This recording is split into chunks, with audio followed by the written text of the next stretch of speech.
Good morning, everyone. Madam Clerk, may you please call the roll? Regent Bailey. Here. Regent Peterson. Here. Regent Atwell. Here. Regent Delgado. Here. Regent Evers. Here. Regent Greeby. Here. Regent Hall. Here. Regent Jones. Here. Regent Klein. Regent Milner. Here. Regent Mueller. Here. Regent Chris Peterson. Here. Regent Plant. Here. Regent Ring. Here. Regent Stile. Here. Regent Tyler. Here. Regent Whitburn. Here. We have a quorum. Thank you. Before we consider any items on today's agenda, are there any board members who wish to declare any conflicts of interest with today's open session agenda? President Bailey, I believe I have a conflict of interest with one of the contracts that will be presented by Regent Whitburn during the financial report. Thank you, Regent. Regent Jones. I have a potential conflict related to AbbVie and PepsiCo, and so will recuse myself from voting at the Business and Finance and Audit Committee. Thank you, Regent Jones. Regent Greeby.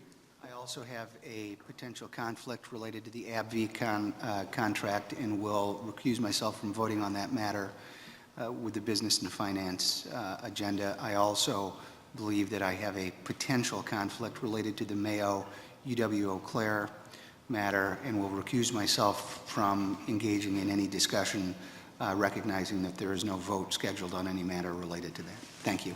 Thank you, Regent Greeby. Regent Stile. As noted in the Business and Finance Committee, for the duration of my candidacy, I'll be recusing myself from contracts related between the UW system and outside third parties. Thank you. Thank you, Regents. And I'll note that Madam Clerk will make a note regarding those recusals. Moving to the next item on our agenda, minutes of the April 2018 Board of Regents meeting have been provided. May I have a motion to approve these minutes? So moved. Second. All in favor say aye. Aye. Opposed? Motion passes, and thank you. A report of the Wisconsin Technical College System Board and Higher Ed Aids Board have been provided. Any comments or questions? Seeing none, I'll add that to the record. Before we get started this morning, I'd like to thank our host, Chancellor Money. Chancellor Money's team really rolled out the hospitality. They put on a great show. Let's give our Chancellor and his staff a round of applause.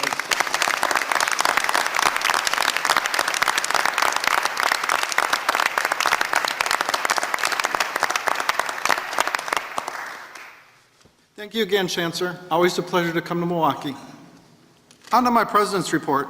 As we formally adopt the 2018-2019 operating budget, I wanted to take a moment and discuss the significant investment the state of Wisconsin makes in our UW system. Over the 2 years of the 2017-19 budget, the state will invest over $2.2 billion of taxpayer dollars, an increase of nearly $60 million. It's our job as a board to ensure that funding is put to good use. And that's what we plan on doing today. This state investment, including the additional funding tied to the new outcome-based formula, will help our institutions focus on the programs that put our students in the driver's seat. The state also made an increased investment, providing for the largest salary increase for UW employees in over a decade. We have some of the best faculty and staff in the country, and the compensation increase demonstrates that our partners in the Capitol see their value. I know I speak for everyone on this board when I say that investing in the faculty and staff has been and will always be a priority. Additionally, chancellors are working to increase their gift and grant funds. As will be noted in the Business and Finance Committee report, those funds are up nearly $100 million over last year. That to me is such an incredible number. I'll say it again, over $100 million in the last 12 months. Chancellors, provosts, that's incredible, and thank you.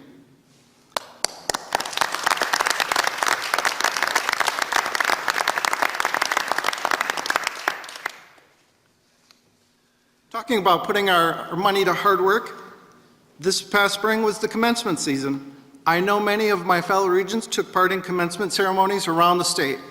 If you haven't done so, know that when winter commencement or spring commencement comes back up again, I highly encourage you to participate. As Regent Farrow said, we do this for the students, and there's no greater place to be than graduation day. This past spring, the UW system awarded 21,000 degrees. These graduates are the workers, the leaders, the innovators, and the economic engine that drive our economy. On behalf of the entire board, I wish all of our graduates congratulations and what a great success. That concludes my report, and now I turn it over to President Cross. Thank you, Regent President Bailing. Obviously, I'd like to add my congratulations to the graduates this spring. That's always an exciting time. So let me lead my report by noting that the past several weeks have included a number of opportunities to interact with colleagues nationwide.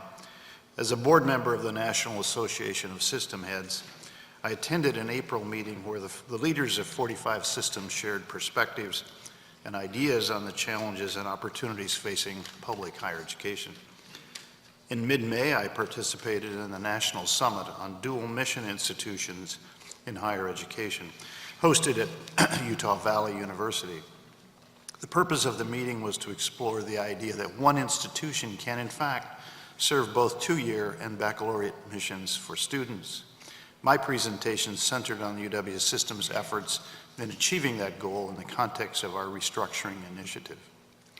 Closer to home, and more importantly, over the last month I have met with representatives of 3 of the 4 shared governance groups from throughout the system, and I'll meet with the faculty representatives next week.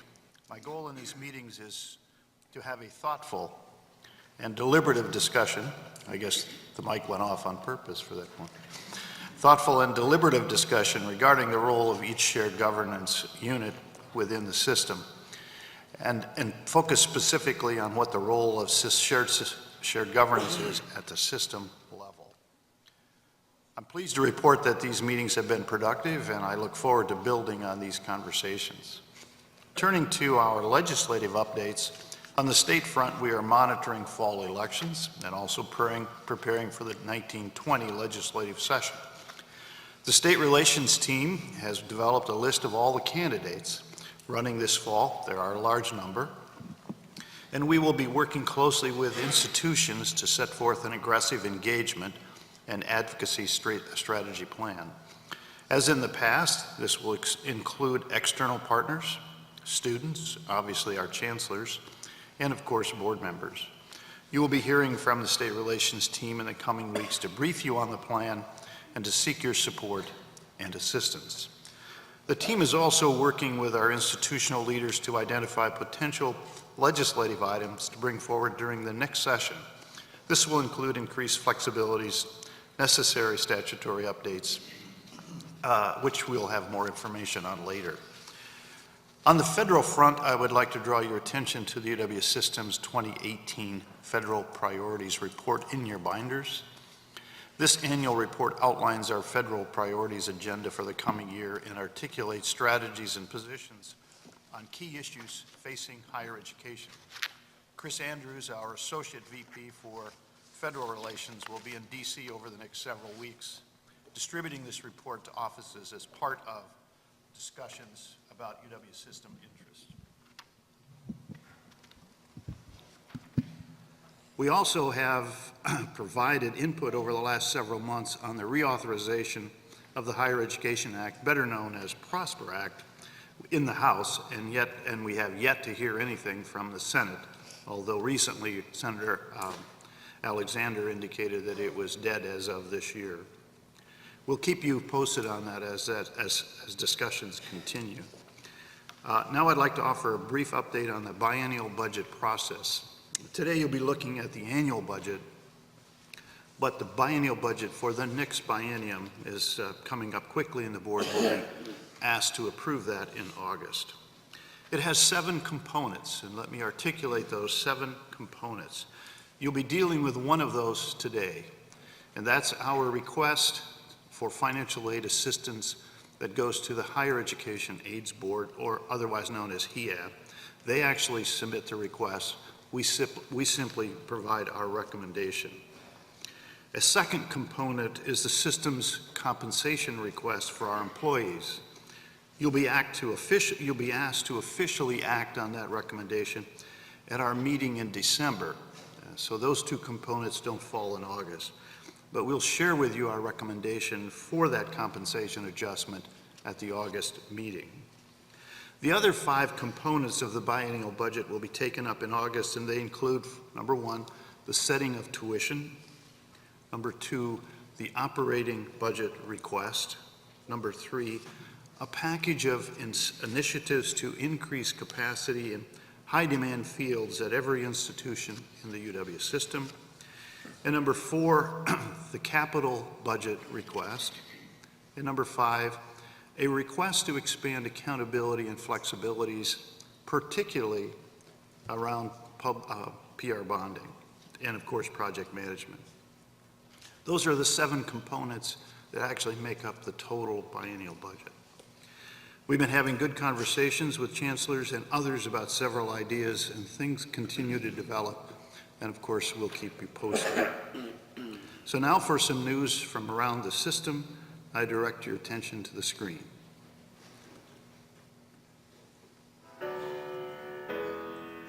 UW-Milwaukee senior Curl Smilovich works with Assistant Professor of Physics, UNL, Popa, to study how protein hydrogels respond to force. This work could help develop better artificial tissues and smart drug delivery systems. Curl was one of 60 undergraduates from across the country invited to speak to federal lawmakers in April. UW-La Crosse College of Business Administration, with more than 2,000 undergraduates and a highly qualified instructional staff of 68, has just received an international seal of approval from a global accrediting body. The college maintains its local and global mindset with active collaborations within the region and internationally. UW Green Bay student entrepreneur Sam Hunt has had big success pitching his ideas. His local food experiment won the WISIS Wisconsin Big Idea Tournament. He then became a semifinalist at the International Business Model Competition, earning $3,000.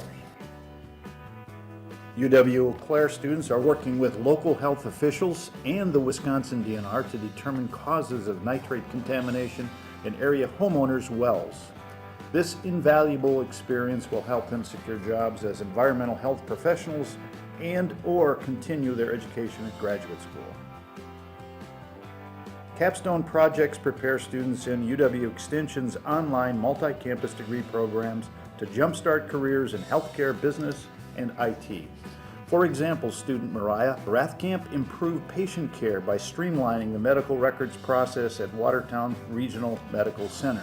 This experience helped her land a job as a medical record analyst. UW-Manitowoc's renovated Founders Hall will allow the campus to better integrate technology into the curriculum and expand research opportunities for students. The newly created physics and engineering lab, for example, will be key to the region's future workforce development. In April, UW-Whitewater marked its 150th anniversary. To celebrate, the university has launched a $15 million campaign to support students, teaching, and mentoring. The campus is also highlighting a service culture with a goal of exceeding 150,000 hours of community service to be performed by members of the Warhawk family. UW Superior students, staff, and faculty gathered to recognize Swenson scholars and pay tribute to Jim and Sue Swenson. Over the years, the Swenson Family Foundation has awarded more than 860 scholarships, totaling nearly $6 million to benefit biology and chemistry majors. 6 students became UW-Stough's first mechanical engineering graduates, less than 3 years after the program began. Most already have jobs. More graduates are on the way, with program enrollment of nearly 400 expected by fall. The program has grown very sharply, according to Professor Devin Burke. Michigan native and May graduate Farrah Sears followed her passion to UW-Stevens Point. There she found a double major in chemical engineering and paper science engineering, as well as hands-on experiences, close mentorship, and the path to her dream job as a chemical vendor specializing in tissue manufacturing. UW River Falls celebrated the grand opening of the St. Croix Valley Business Innovation Center. The facility is an example of UW River Falls' commitment to innovation and partnerships among businesses, faculty, and students. It is funded by a federal grant and will offer a range of business services. The valedictorian of UW-Platteville School of Business, Addie Pepper, credits her success to being organized and on time. Addie enrolled at UW-Baraboo County, where she excelled in the smaller setting.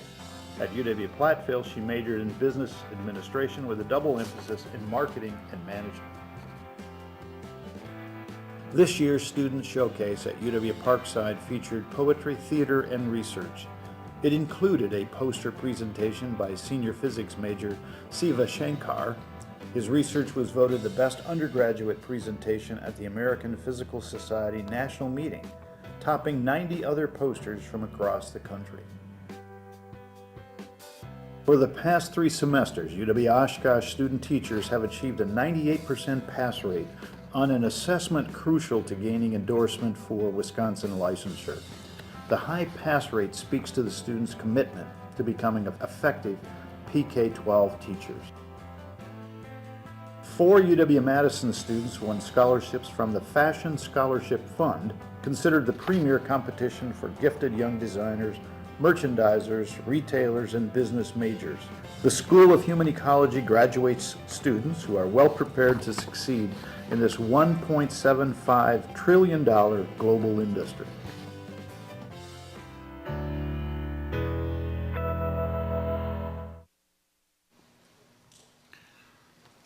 I have one other news item I'd like to share. In May, PBS named Malcolm Brett, our Director of Wisconsin Public Media, as this year's recipient of the Daniel K. Miller Station Leadership Award. This annual award recognizes a current or former PBS manager whose leadership, vision, courage, and commitment to the mission of public media have inspired their colleagues and had a lasting impact in their communities. As PBS President Paula Kerger noted when she presented him with the award, Malcolm has always understood that our service to the American people is only as successful as our ability to forge strong ties between stations and communities.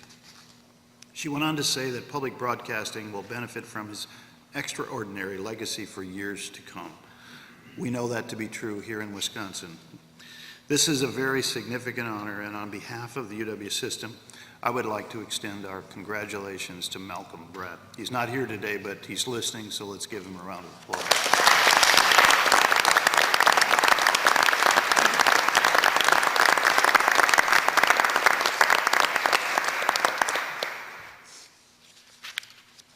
Now for the faculty spotlight, I'm pleased to introduce Karen Frick, a neuroscience professor in the psychology department here at UW-Milwaukee.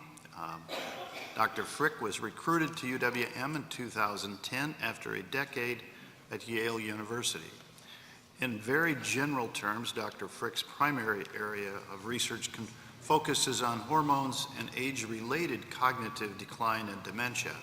No personal comments about me in that area at this point. An important concern given the rapidly expanding elderly population worldwide, of which I'm joining. Please join me in welcoming Dr. Karen Frick.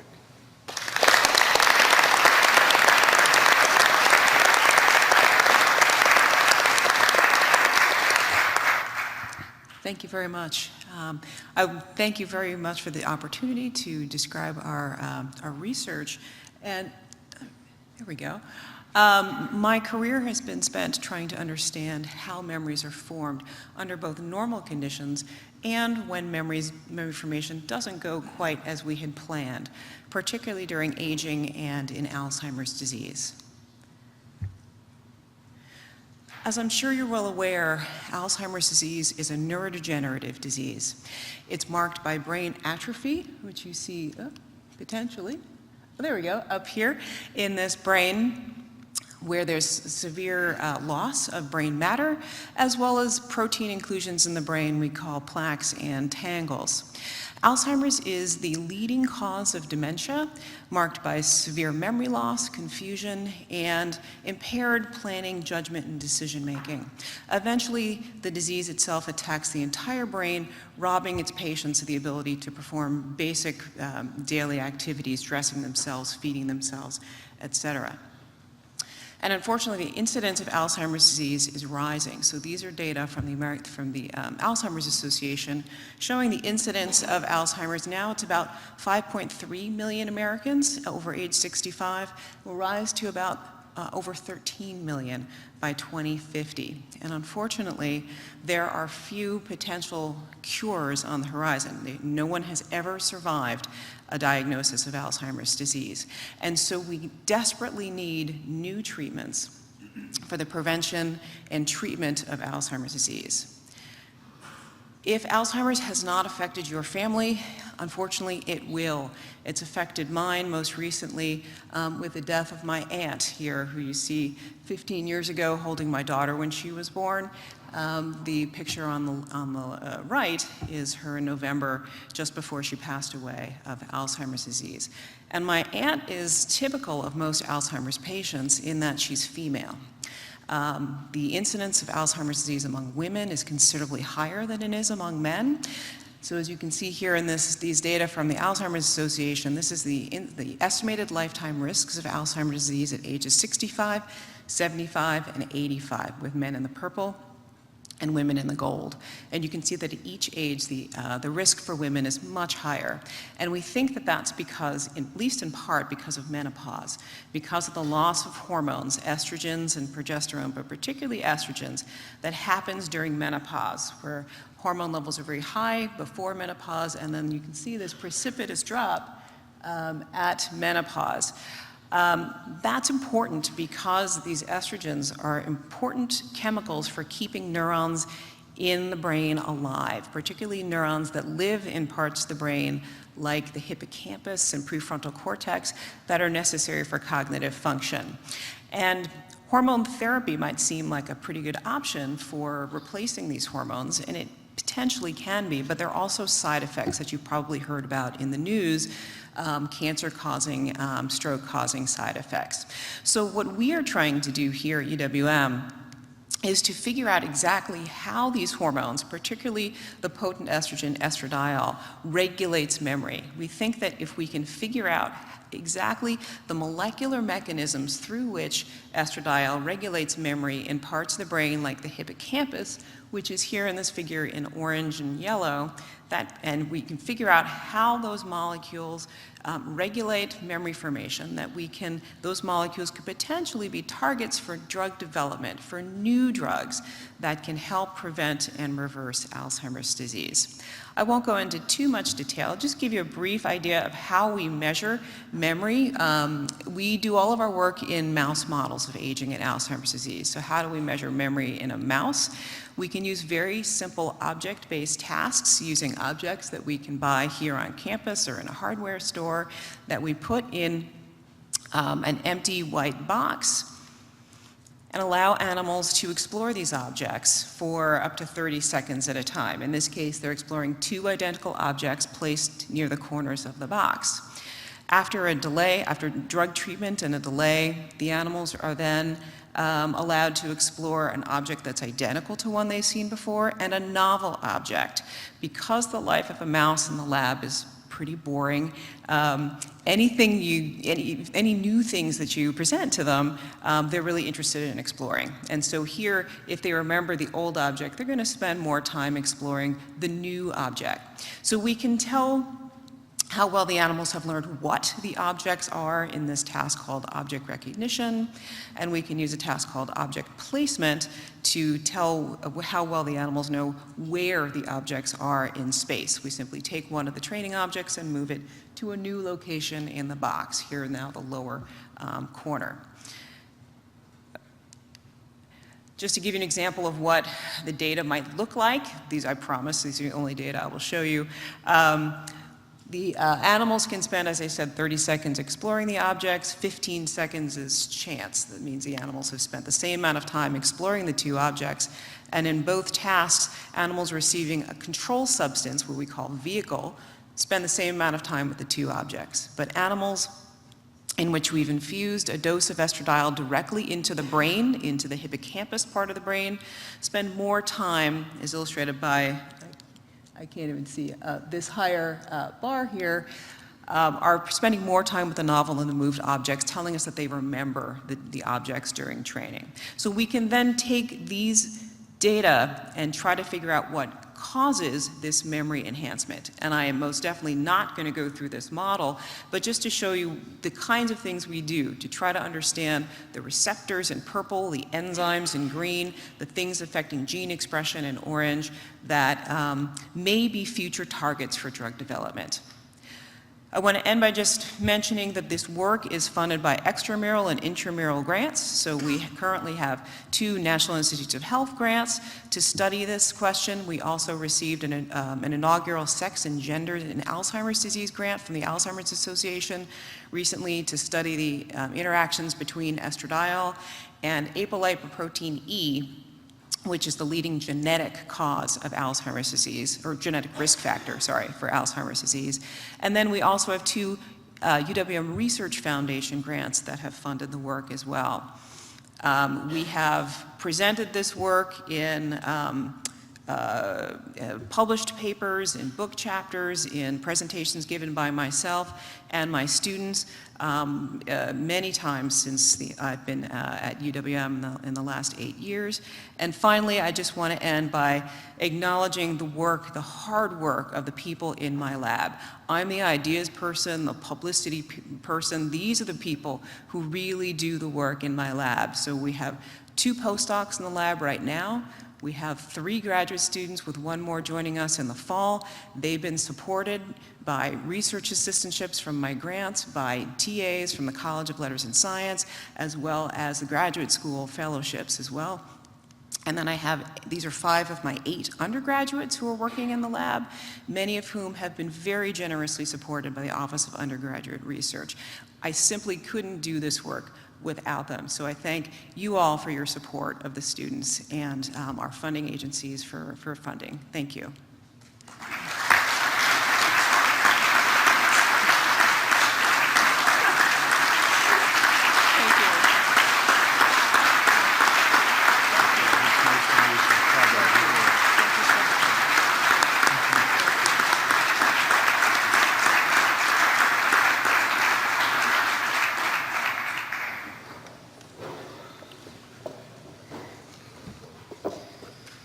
So thank you, Dr. Frick, for giving us some insight into the important and valuable research you are doing. We all wish you well in your efforts to find solutions to this serious problem. And we're very proud you're part of the UW family. So thank you, Karen. That concludes my report, Regent President Bailey. Thank you, President Cross. Now let's move on to item number 5 on our agenda. I'll call upon Regent Milner to present a report of the actions taken by the Education Committee. Thank you, President Bailey. Yesterday, the Education Committee successfully addressed 17 agenda items. This is quite an accomplishment because each item is essential for our campus, faculty, and staff to succeed in fulfilling the mission of the UW system. First, before going through our actions, I'd like to welcome Interim Vice President Karen Schmidt to her new role as leader of the Office of Academic and Student Affairs. I know we greeted her yesterday, but she plays such a significant role for us in the work that we do in the Education Committee. I just wanted to tell you a little bit more about her again. Dr. Schmidt was previously served as Provost and Vice Chancellor for UW Colleges and as Vice Provost and Dean in the University of Alaska System. Dr. Schmidt earned her doctorate from Columbia University and was a Fulbright Scholar.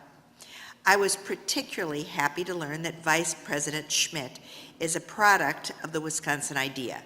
She grew up on a 700-acre dairy farm in Wisconsin and was not only a 4-H club member, but also a proud graduate of both Columbia High School and UW-Madison.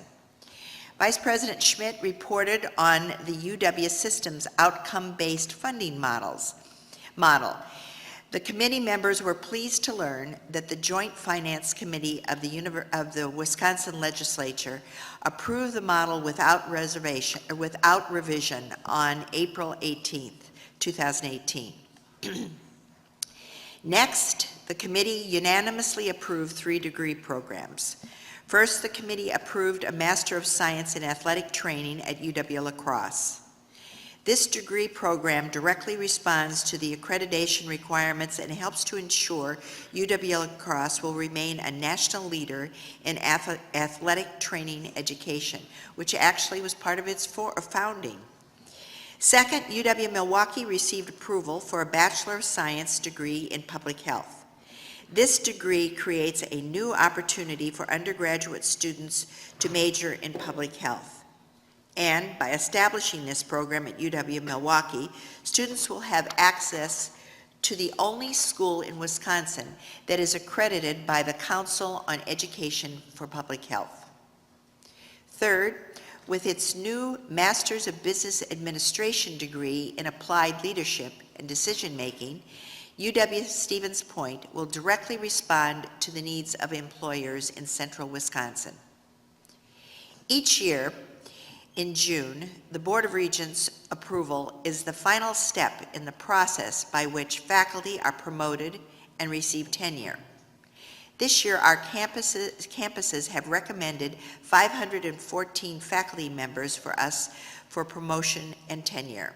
Of this number, 282 people were newly appointed to tenure status. This is a remarkable achievement, and we wish to congratulate each one of the UW faculty members listed in the report that you received in the material that you received late last week.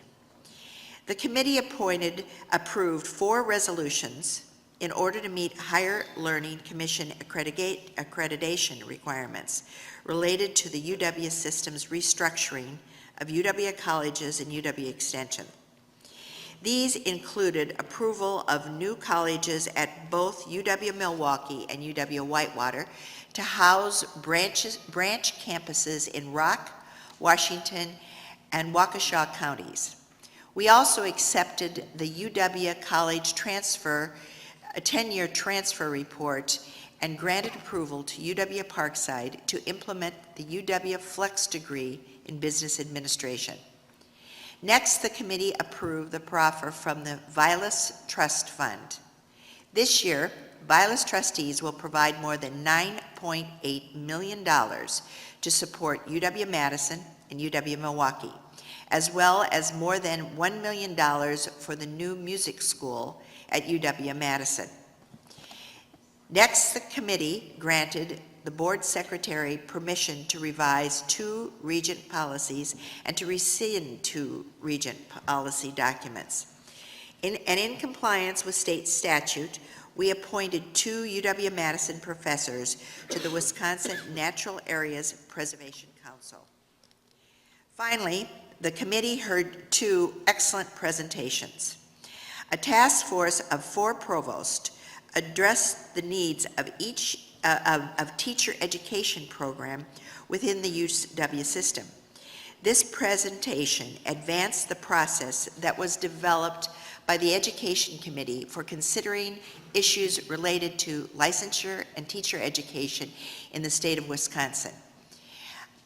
In the past 3 months, each of these presentations has been videotaped, and I would encourage my board colleagues who aren't on the Education Committee to find out how you can access those tapes and take a look at it.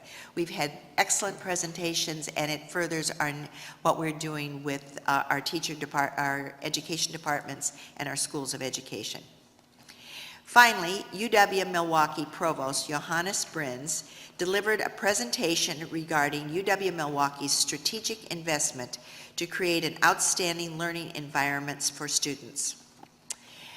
In closing, I'd like to thank the committee because we managed to accomplish this in 90 minutes, which was pretty amazing. Therefore, I move the following resolutions by the board.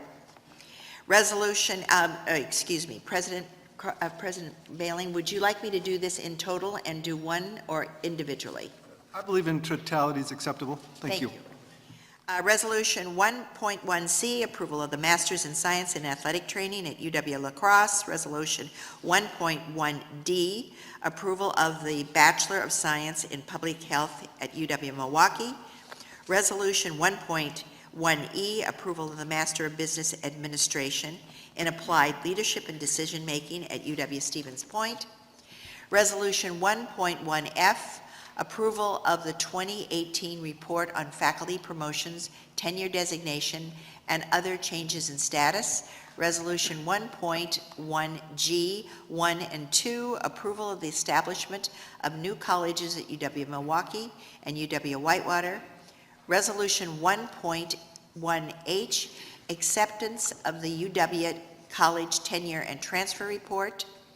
Resolution 1.1I, approval of the implementation of UW Flex option of Science in Business Administration at UW Parkside.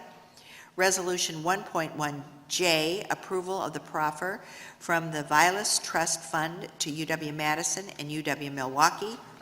Resolution 1.1K, 1, 2, and 3, authorizing the board secretary to revise and remove regent policies, and Resolution 1.1L, approval of the appointments to the Natural Areas Preservation Council.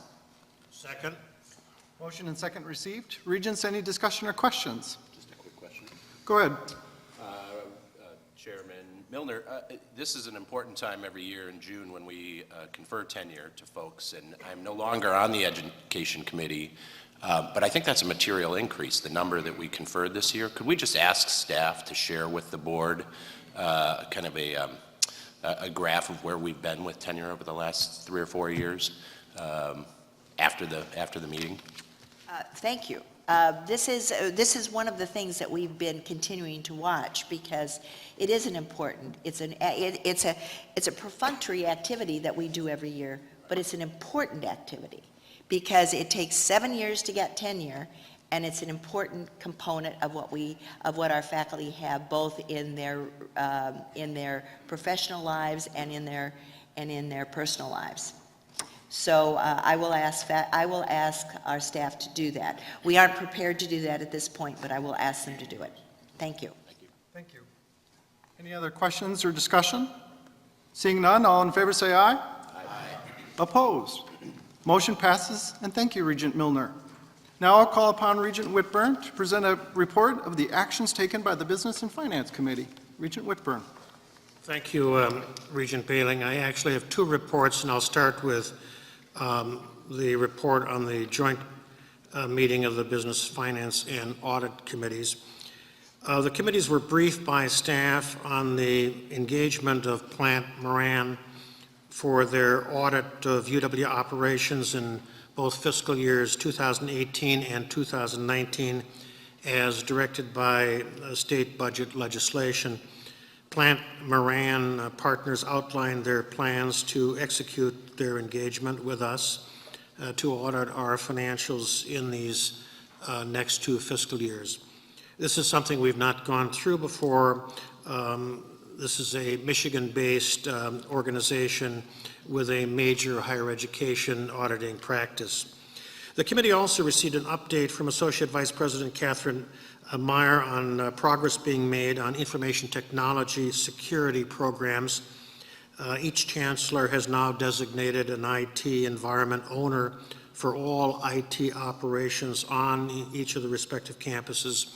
5 work groups have been established to, as Kathy says, get after immediate actions necessary consistent with our 24-month work plan. The committee also held an important closed session to receive a briefing from Chief Audit Executive Lori Sturtz and her staff on one campus IT security audit that required the board's attention. In the Business and Finance Committee, we heard an excellent presentation from UWM's Vice Chancellor Robin Van Harpen, giving the committee an overview on how the campus leadership team currently envisions the institution's future. understanding the challenges with recently declining enrollment and ongoing limited resources. The committee reviewed, discussed, and recommended approval of 5 contracts, all providing work or services over the threshold requiring Regent approval. For UWM, the committee approved a contract with Pepsi to provide fountain and vending services. It's a 1-year contract with option for 6 renewals. For UW-Madison, the committee approved 4 contracts. The first, a contract with the pharmaceutical company AbbVie and our Department of Biostatistics and Medical Informatics. This work is around clinical trials and testosterone replacement therapies. We approved a contract with Novo Nordisk. It's a Danish multinational pharmaceutical company for work around clinical trials associated with type 2 diabetes. The committee also approved 2 contracts with Genentech, a biotechnology company based in San Francisco. This work is associated with treatments of macular eye disease in diabetes patients. Regents will recall that in a previous state budget several years ago, the UW was given authority to establish 2 new separate human resource structures, more specifically tailored to the needs of higher education. One structure for the University of at Madison, the other for the other campuses. The committee received an update on the progress being made on this very complicated projects. We expect a cutover to these new systems, hopefully by the end of next year. Fiscal year 18 third quarter gift and grant contracts report reviewed by the committee showed total awards were up $94 million over a year ago. This is almost $73 million of the increase came from the federal side, from federal funds. UW-Madison represented $60 million of the $94 million increase over totals vis-a-vis the previous year. The committee also received and reviewed the third quarter financial management report. As you know, these reports look at the financial performance to budget across the campuses. Regent Atwell and Sean Nelson will be working together in the weeks ahead with an eye toward developing a more businesslike mid-year and third quarter report that includes year-end forecasting, something that we currently lack. Finally, Vice President Nelson reported on our transfer of trust fund assets to SWIB for management. It's gone well, and we expect that the committee will meet with SWIB senior staff in our August meeting to receive our first performance report in this new arrangement. So, consistent with the committee's action, I will move adoption of resolutions 12E, 12F, and 12G. These are the contracts with Novo Nordisk and with Genentech, Inc. Motion and second received. Regents, any questions or discussion? Seeing none, all in favor say aye. Aye. Opposed? Motion passes, and thank you, Regent Whitburn. Not done. In addition, I move adoption of Resolution 12C, our contract with Pepsi. Motion and second received. Any discussion? Seeing none, all in favor say aye. Aye. Opposed? Motion passes, and thank you.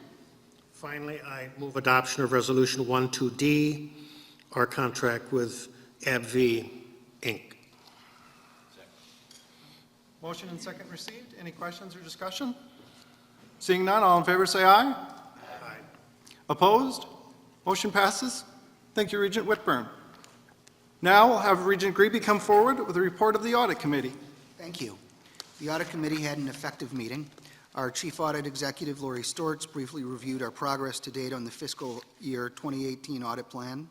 She confirmed that the remaining audits that are a part of the 2018 plan that had not otherwise been deferred for reasons that the committee has discussed will be presented at the upcoming audit or October Audit Committee meetings. Ms. Storch then provided a draft of the proposed 2019 audit plan for discussion and adoption. She described in detail the specific audits that would take place, as well as the collaborative process that her team took to develop that plan, working with chancellors and their teams.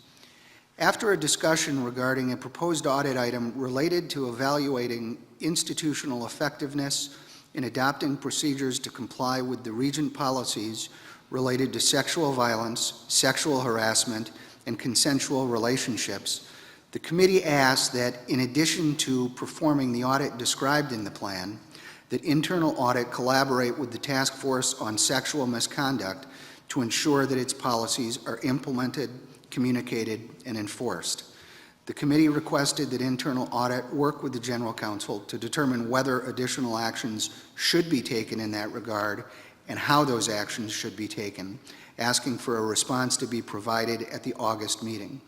The Audit Committee then voted to adopt the 2019 audit plan as presented. At this time, I would move adoption of Resolution 15C to approve the 2019 audit plan as reviewed and approved by the Audit Committee yesterday. Second. Motion and second received. Regents, any questions or discussion? Seeing none, all in favor say aye. Aye. Opposed? Motion passes. Next, the committee heard reports from our internal audit staff regarding audits completed since the last Audit Committee meeting. Steve Mentel reviewed 2 bank account creation, management, and oversight audits for UW-Stevens Point and UW-Whitewater. Mr. Mentel also reviewed the payroll continuous audit for the UW system for the October 1, 2017 to December 31, 2017 testing cycle. Next, Mr. Mentel updated the committee on management's corrective action to audit comments included in audit reports and letters, and confirmed that management at each institution was responding appropriately. He stated that 35 comments have been closed since the last Audit Committee meeting. Ms. Storch then provided her report of the Chief Audit Executive to the committee, and she reported that the Office of Internal Audit will be going through a quality assessment review in fiscal year 2019, which will then be verified by independent parties in 2020. In other words, we will be auditing our own auditors, which is a best practice. She also stated that the office is in the process of requisitioning a cloud-based work paper solution. I concluded the meeting by noting that the format of the Audit Committee meetings would be likely to change in fiscal 2019. In September 2013, the Board of Regents adopted the Audit Committee Charter. As outlined in the Charter, the Audit Committee has charge of the oversight of essentially 5 areas: internal and external audit-related matters, compliance with laws and regulations, internal controls, enterprise risk management, and ethics. In order to fully comply with all of the elements of our charter, beginning in fiscal 2019, the agendas for our meetings will be set to reflect the most relevant and important matters reflected by all of those items in the charter. I've asked our Chief Audit Executive, General Counsel, and Vice President of Administration to work with me on selecting the matters most pertinent to discuss at our public meetings. Given our continuing efforts to improve internal controls, formalize enterprise risk management, and demonstrate our commitment to compliance and ethics, we expect our meetings to be substantive and robust. Please note, the internal audit function will not be diminished in any way as the result of the change to our meeting agendas. The board is fully committed to our important role in ensuring that the UW system continues to operate in a manner worthy of the public trust. Thank you. Thank you, Regent Greeby. Now we'll turn to Regent Stile for a report of the Capital Planning and Budget Committee. Thank you. We had a robust meeting in the Capital Planning and Budget Committee, and we unanimously approved the minutes from the April 5, 2018 committee meeting. We then approved the following 7 resolutions, which I'll bring for our motion and approval here. Resolution 13B, brought by UW Green Bay, requests authority to enter into a ground lease with Brown County to allow for the construction of a 3-story multi-tenant office and laboratory building on campus. A portion of the facility will be known as Brown County STEM Innovation Center, will accommodate the new UW Green Bay Mechanical Engineering Program. A lease between Brown County and the UW Assistant Board of Regents for the office and lab space is in development and will be presented to the board for approval in the near future. Resolution 13C, brought by UW-Milwaukee, requests authority to construct the Northwest Quadrant renovation program for an estimated total cost of $52.2 million that will address critical life safety and building code upgrades in the former Columbia St. Mary's Hospital complex of buildings that were constructed between 1919 and 1993. The project scope includes the addition and upgrades of automatic fire sprinklers and fire protection systems, egress lighting, elevator modifications, asbestos abatement, and accessibility improvements. Resolution 13D, brought by UW River Falls, requests authority to increase the budget for the May Hall addition and renovation program by $2.5 million, existing program revenue supported borrowing, and construction for the project for a total cost of $7.4 million. The project renovates and updates May Hall and constructs small addition to address accessibility deficiencies. Improvements will be made to resident areas, and infrastructure upgrades will include an elevator for accessibility to all floors and the installation of a new fire suppression system. The budget increase is necessary to provide for construction of the additional square footage that is required to accommodate ADA requirements for the elevator lobby on each floor. If you note from the photos there, you can see it's in dire need of an update. And I'll also note that the UW River Falls will not be increasing housing fees related to this cost increase. Resolution 13E, brought by UW System on behalf of UW-Eau Claire, requests authority to execute the remaining design contract and construct the $5.5 million gift-funded visitor centers and admission building along Roosevelt Road at the campus mall entrance to house the Office of Admissions. The UW-Eau Claire Alumni Association and UW-Eau Claire Foundation operations.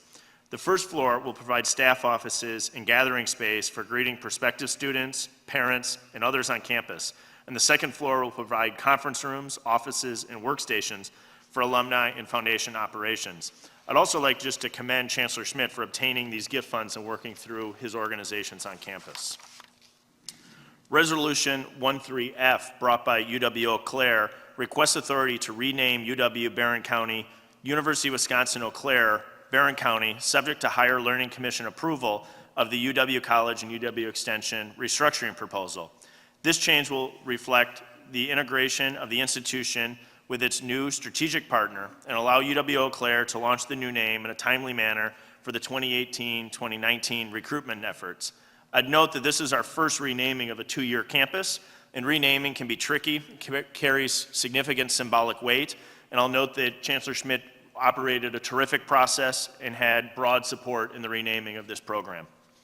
Resolution 13G, brought by UW System, requests authority to construct an all-agency maintenance and repair project at UW-Whitewater to replace deteriorated concrete pedestrian bridge on the north side of the Williams Center. The project will also construct all associated pedestrian walkways, site improvements, and landscaping to meet ADA requirements for entry into the building. Finally, UW System requests Resolution 13L, brought by UW System, requests authority to complete the design and construction of the Bascom Hall 165 remodel project for a total cost of $1.9 million in gift funds. This project will repurpose Lecture Hall 165 into an office suite to keep with recent campus master plans to convert underutilized classroom space to badly needed program space, reorganize the location of executive and administrative staff, and create a more efficient working configuration. Again, that's all under gift funds. UW System semi-annual report on leasing was presented by Specialist Ellen Rosner, updated the committee on the status of leasing activity since December 2017. UW System, we received the UW System semi-annual report on projects managed by the UW System. The program administrator, Pat Rebholz, informed the committee about the qualifying gift-funded projects that are underway at UW institutions. We then received a presentation by Vice Chancellor Robin Van Harpen, who presented information on the University of Milwaukee's capital plan, including the decompression and building repair needs as documented in the 2010 master plan, the redevelopment plan for Northwest Quadrant facilities, and the request for the 2019-2021 major project funding. Finally, there was a final report by Vice President Alex Rowe, reported the system on the State Building Commission approvals, and provided an update on the development of the UW System's capital budget request. With that, I move approval of those resolutions B, C, D, E, F, G, and L. Motion and second received. Regents, any discussion or questions? If not, all in favor say aye. Aye. Opposed? Motion passes. And thank you, Regent Stile. Now, we'll ask Regent Hall to bring forward a report from the Research, Economic Development, and Innovation Committee. Regent Hall. Thank you. Mark Money led an update on the UWM Innovation, Entrepreneurship, and Business Partnerships. He introduced staff, faculty, and students for a discussion highlighting activities for student engagement, opportunities for innovation, and community engagement between students, faculty, with local businesses. Faculty and student presentations highlighted the comprehensive support available on campus to support cross-disciplinary innovation and entrepreneurship opportunities. The support available through funding, business development, and research support activity creates a positive entrepreneurial ecosystem on campus. Significantly, we also learned that grants made available through UW system funding, including support from the 2013 Ready Committee Incentive Grant Program, have leveraged millions of dollars in additional public and private funding. UWM student and faculty presenters highlighted a wide range of entrepreneurial initiatives, including progress toward new drug discoveries, developments in social support programs, and innovations in new food and beverage products, among others. I then moderated a panel discussion exploring perspectives on internships and how they help build a diverse and inclusive workforce. We learned from panelists that internships are important because they provide the single best entry into the workplace.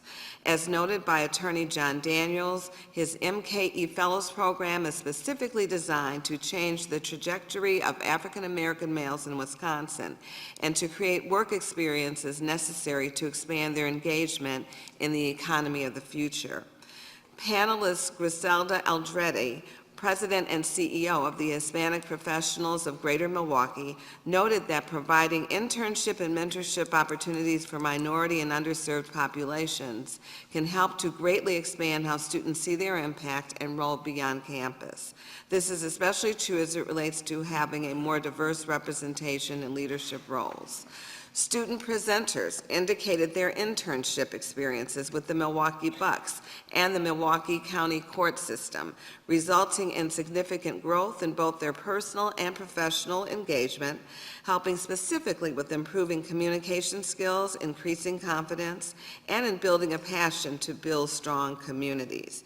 Panelists told the committee that we as Regents can further these efforts by 1, promoting the value of internships across all disciplines, 2, expanding the number of opportunities for students to learn about internship opportunities, and 3, by supporting efforts to encourage students to engage in internship opportunities earlier in their college careers and not waiting until their senior year. In closing, I report that UW Systems Carl Hampton will lead an exploratory initiative to find new ways to connect diverse students with employers who provide internships. This will focus on determining best pathways forward, including the prospect for private funding and match grants to support external internship programs for UW System students, along the lines of the MKE Fellows Program Attorney John Daniels described. Chairman Bailing, this ends my Ready Committee report. Thank you. Thank you, Regent Hall. Now we'll turn to item number 11 on the agenda. At this time, let's turn our attention to athletics. For the benefit of our new colleagues, since 2012, the Board of Regents has called for UW institutions that participate in NCAA Division I athletics to annually provide updates to the board regarding academic, fiscal, and compliance matters. The UW system has 3 institutions with Division I NCAA athletic programs: UW-Madison, UW-Green Bay, and UW-Milwaukee. Today, we'll hear from Panther Nation. Giving that report will be Athletic Director Amanda Braun. And to get this started, Chancellor Money, the floor is yours. Thank you, Regent President Bailing. I'm pleased to set the stage for the athletics report and introduce our Athletic Director, Amanda Braun. I want to share with you how important and how strong our belief is in students first as students. They're athletic, they're prominent on the field, but first and foremost, they're student athletes. And that's particularly important for us. And as I think about the accomplishments that they have achieved, which you're about to hear about, in the classroom and on the field, as I visit with alumni, as I visit with our fan base, it's tremendous how they talk about what their experience has been and how they look back at how formative that is, the leadership in the classroom academically and then on the field. So that's foundational. Yesterday I talked about stewardship. I talked about the progress we've made in a number of different areas. What you're going to hear today is an exemplification of that same theme. You'll hear about the financials, you'll hear about the athletic and academic performance of our student athletes and the leadership in athletics. This is all working on our campus and in the community with a fan base that expects that and frankly even more in terms of the success that we've had. They like to see more. So with that as background, I'm happy to introduce Amanda Braun. Amanda has, over the last 5 years, brought stability and strong leadership, which is incredibly important for the coaches and the athletes, as well as the fans. So, with no further ado, Amanda Braun.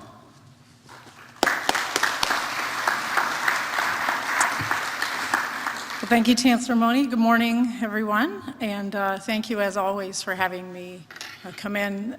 This time of year in particular, I'm grateful you're on our campus. This is the time of year we can look back on the year. We've wrapped up our sport program seasons, and academically, we're completed for the year, and we take stock of all the success our student athletes have had, so it's always fun for me to put together this presentation for all of you. A quick overview, what I'll share. Another successful year. We'll hit on quickly the purpose and impact of athletics here at UWM, and then some highlights academically, how we support our student athletes, their competitive success, how we engage with the community, and finish with how we're working to maintain our financial stability and invest in the programs for our future. So our purpose, every year I think I share this, we look at our purpose at UWM as serving as leaders and building a foundation of passion and pride for UWM while adhering to our core values. It's important that we fulfill this purpose on behalf of our university and to do so while doing things the right way, consistent with our values, but also the values of the university.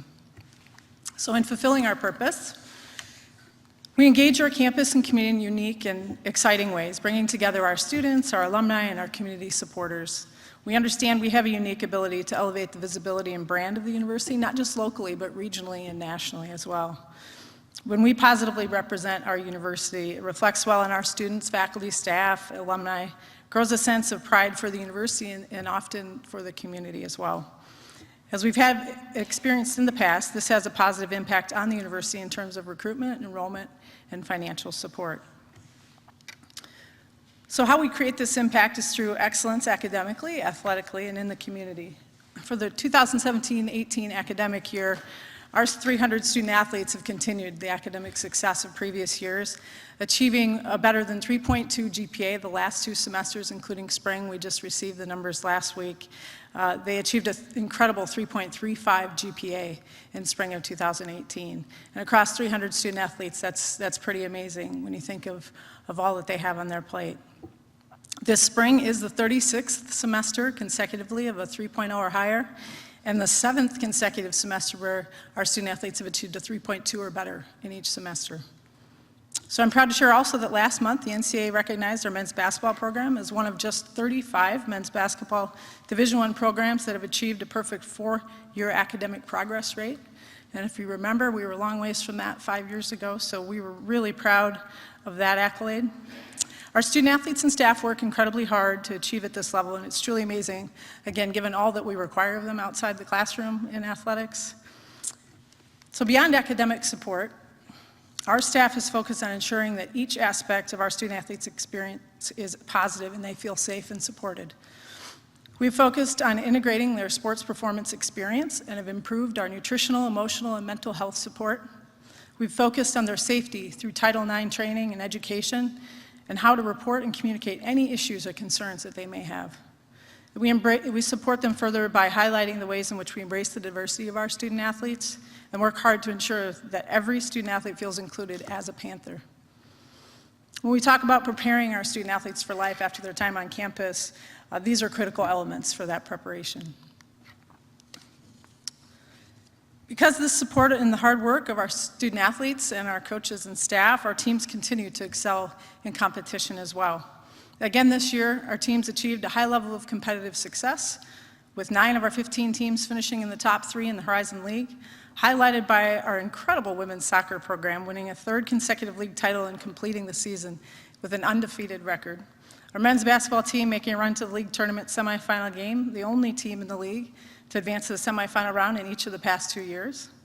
And our women's basketball team reaching more than 20 wins for a 2nd consecutive year, earning an at-large bid to the WNIT and advancing to the 2nd round of that tournament. So these performances are consistent with our historical competitive success. And did Chancellor Miller stick around for my presentation? He was giving me a hard time at Horizon League meetings this week, so this one's for you. This slide is for you. I told you, he was giving me ammunition. So, over the past 20-plus years, the Panthers have dominated the Horizon League, as you can see here in the slide. When student athletes choose UWM, they know they have a chance to compete at the top of the league. And what that enables our coaches to do is recruit not only great athletes, but better students, better character, and great work ethic, because they know they can come here and be really competitive in their sport. And in just the past 5 years, the Panthers have won 12 Horizon League team championships, finished as runner-up 29 times, and achieved 53 top 3 finishes. Beyond excellence in the classroom and competition, another annual point of pride for our athletics department is the way in which our student athletes, coaches, and staff engage in the Milwaukee community by giving back. Panther student athletes and staff annually participate in more than 3,000 hours of community service as we make it a priority to continually find ways to give back to our community. And we all take real pride in serving as ambassadors for UWM.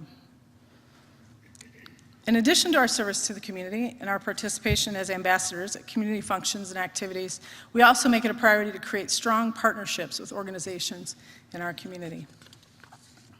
Our partnership with the Brewers has included spring training games against the Brewers, none of which we've won, but the kids have an absolute blast. They get treated like Major League Baseball players for that game, as well as the use of Miller Park for an annual regular season game against a Division I opponent.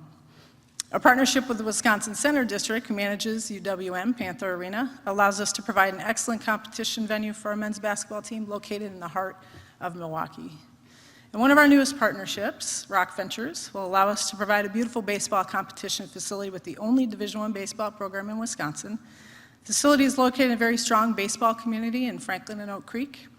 This opportunity provides the university visibility and brand exposure, additional community engagement with alumni in that area, and the potential for recruitment of prospective students from that area as well. And finally, it's extremely important that we achieve all of this success while also being responsible stewards of our resources. In the midst of university funding reductions, declining enrollment, and increasing costs for Horizon League membership, we have achieved financial stability in our base budget and have balanced our budget each of the past 4 years. We are grateful to our students for supporting their Division I athletics program. And we will continue to prioritize student and campus engagement and pride-building athletics excellence in order to enhance their collegiate experience here at UWM. We also understand that in order to stabilize our budget, we must grow support from external revenue sources, including ticket sales, corporate partnerships, and philanthropic support. The latter is where we have seen our greatest progress in recent years. You can see that on the slide. Annual gifts and pledges have increased in each of the past 4 years, and the number of donors has increased from just over 350 in FY13 to more than 800 in FY17. So as we continue to fulfill our purpose for our university through excellence in the classroom, in competition, and in the community, we will continue to prioritize our external revenue sources for stability and growth and be responsible stewards of all of our resources. I want to thank you again for giving me an opportunity to come and talk with you. Thank you also for your service, UW System. I'm a Wisconsin kid, grew up here, and have spent 12 years now at UW System schools, and I know firsthand just how important this university system is to the state, so thank you very much for your leadership. And I'll take questions if you have any. Any questions for our athletic director, Chancellor Mone? Regents Teaching.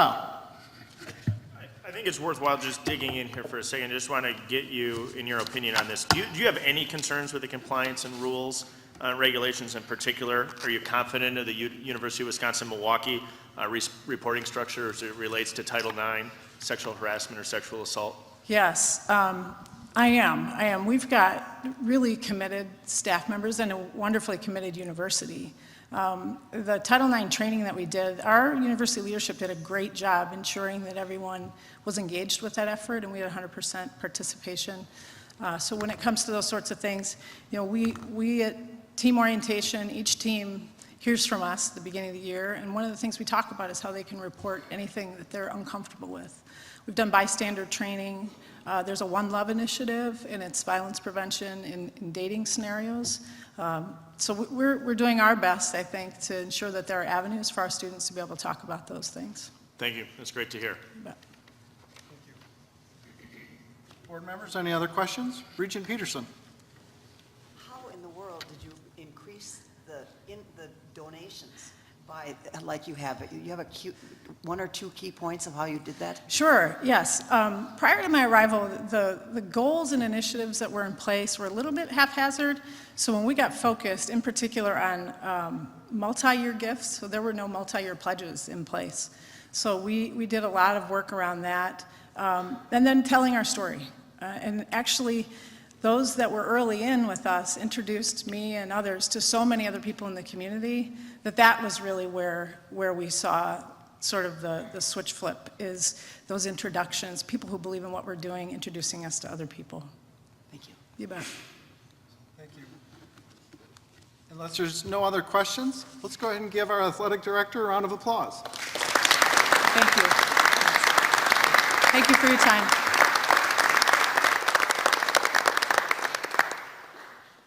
At this time, we'll move to item number 12 on the agenda.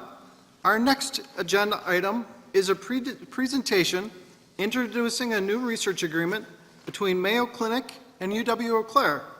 It is designed to focus on research that will help improve health outcomes and transform patient care, as well as strengthen Wisconsin's leadership in biomedical education. The intent of the partnership is to attract the best and the brightest students to the region, offer them significant opportunities to connect with Mayo staff, researchers, and clinicians, and fast-track them into medical programs and jobs that will help retain talent here in Wisconsin. Governor Walker and I had recently received a briefing from Mayo at the Eau Claire facility. I was so impressed with Mayo's message, I asked members of their leadership team to attend today's board meeting so that my fellow board members could hear directly Mayo's vision for our future students. With this in mind, know that we're welcoming Chancellor Schmidt, Mayo Dr. Timothy Nelson, and Director of Research and Innovation, Mr. Michael Morey. Dr. Nelson, some of you may have had a chance to meet last night at the reception. He's a very humble man. He always likes to ask people to call him Tim. Since Dr. Nelson is so humble, I just want to mention to the board that there's one thing he didn't tell you, and that simply is Dr. Nelson is a nationally acclaimed researcher in his field of medicine. He's considered one of Mayo's superstars, and equally important, he's a Blue Gold graduate. So, thank you, all three of you, for joining us. And Dr. Schmidt, I'll turn it over to you first. Thank you, Regent Bailing. It's my privilege to talk about this exciting new agreement that's been in place for a little over a year. I believe this will be the most important thing I work on during my tenure at UW-Eau Claire. I believe it is that significant. What we've done is we've signed a universal research agreement between UW-Eau Claire and Mayo Clinic. This is only the second agreement in the world that Mayo Clinic has signed to this effect. So what does that mean? Well, first of all, it eliminates a whole lot of barriers, and some would say bureaucracy, between having Mayo scientists and doctors do research with UW-Eau Claire faculty and students. It also places an incentive for Mayo doctors and scientists to be directly engaged with our university in that research. It allows for joint appointments of doctors and faculty members. So as we look at new medically related programming, imagine, we build off our already well-known science programs, but maybe we're missing a class or two, in order to offer the kind of degree with excellence that we believe is necessary. Well, to find a scholar in that area and recruit them to northern Wisconsin and frankly pay them what UW faculty are paid is probably a losing proposition. But instead, I'm able to go to my partners at Mayo Clinic and say, do you have an expert anywhere in the world that would be willing to teach this class, maybe through distance, online, but make those world-known scientists and faculty known to our students is really exceptional, and I'm able to do it at a very affordable price. It allows for that cost-effective adding of our academic programs. It allows for a coordinated research agenda. So many times our faculty and students are looking for great research projects because, as you will see, close to 40% of our students do undergraduate research with a UW faculty member already outside of the regular curriculum. And so they're looking for those kinds of opportunities. It is because of that that the Council for Undergraduate Research named UW-Eau Claire as the nation's #1 master's level institution for undergraduate research this past year. So this agreement builds on the expertise of both parties. Many people don't realize that Mayo is really organized a lot like a university, and there are, of course, pros and cons to that. But their doctors can achieve faculty status, including assistant professor, associate professor, full professor. Their departments are organized as department chairs. Their top administrators are called deans. So there's already a great alignment between these institutions. You'll hear soon about the Mayo logo, which has 3 shields: practice, education, and research. Sounds familiar, doesn't it? The mission of a university has 3 main areas: education, research, and service. So we believe that the alignment is really pretty incredible. You know, for the last 30 years, we've seen decreases in state funding, and this is true across the country. We've seen the limits that tuition can go up and the ability of our students and our parents to afford to pay increasing tuition amounts. And yet, I think everyone around this table wants to make sure that today's children, that our grandchildren, have the same opportunity to world-class education that most of us received. So that is a challenge. So I've spent the last 30 years of my career looking for partnerships. You've probably heard that theme from me in the past. And I'm looking for some connection, some crossover, some intersection of a partnership so that I can try to leverage the resources of a community or a business to improve the educational experience for our students. But in the case of this agreement, I've not only found an intersection, but a total alignment of mission. Mayo is a nonprofit organization, again, organized with many of the same values that we have at UW-Eau Claire. In fact, the alignment is so tight, there's no daylight that I've been able to find between us. And that, I have to tell you, is a lot of fun, because there's almost nowhere that we can't go with this. For Mayo Clinic, this allows them to build out their 3 shields model with a focus on research and education in Northwest Wisconsin. It allows them to create a national center of excellence that gives students the best opportunities across the world for access to those scientists and doctors. It builds a pipeline of talent not only for Mayo Clinic, but all of healthcare in Wisconsin as we bring more undergraduates to UW-Eau Claire to take advantage of this program. And for them, I was surprised to hear that it allows them to recruit better doctors and researchers and nurses to Northwest Wisconsin because, as you might guess, all these highly educated people spent a lot of time on a university campus, and they love the opportunity to be working with undergraduates again. For Eau Claire, it allows amazing student opportunities. It allows us to do a better job of recruiting faculty who know that they're going to come to Eau Claire and work with Mayo scientists, but it allows us to recruit students from across the country. It allows access to globally known scientists as faculty to get us truly to a level of excellence. And finally, it allows us to expand medically related programs, which are so much in need. For the state of Wisconsin, it positions Wisconsin as a center of excellence in healthcare innovation, address critical employment shortages, and allows for cost-effective expansion of these opportunities. I'm going to turn to Mike, where he'll talk to us a little bit about Mayo's perspective. Thanks, Chancellor Schmidt. I apologize in advance, too, because my physician partner, Dr. Rick Helmers, was supposed to attend today, but he's with his son and daughter on the East Coast taking some well-needed rest and relaxation. I just would like to echo a lot of the comments that Dr. Schmidt alluded to with respect to our partnership.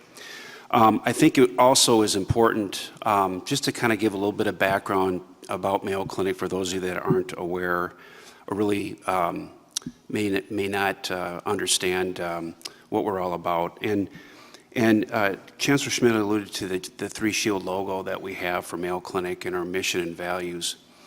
We'll go to that slide. But the Three Shield logo basically represents at the central point our clinical practice or care for patients. That's what drives Mayo Clinic. That's the focal point for Mayo Clinic.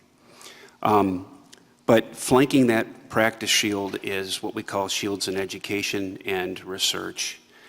About 150 years ago when Mayo was formed, the Mayo brothers and their father recognized that in order to provide really good care for patients, they needed to be challenged by young learners. They needed to be challenged by fellows for the betterment of their patients, and that's where the education shield comes into play.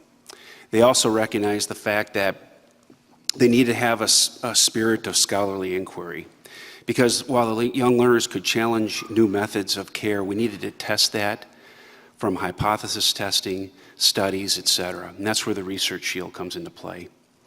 So this is ingrained in our culture.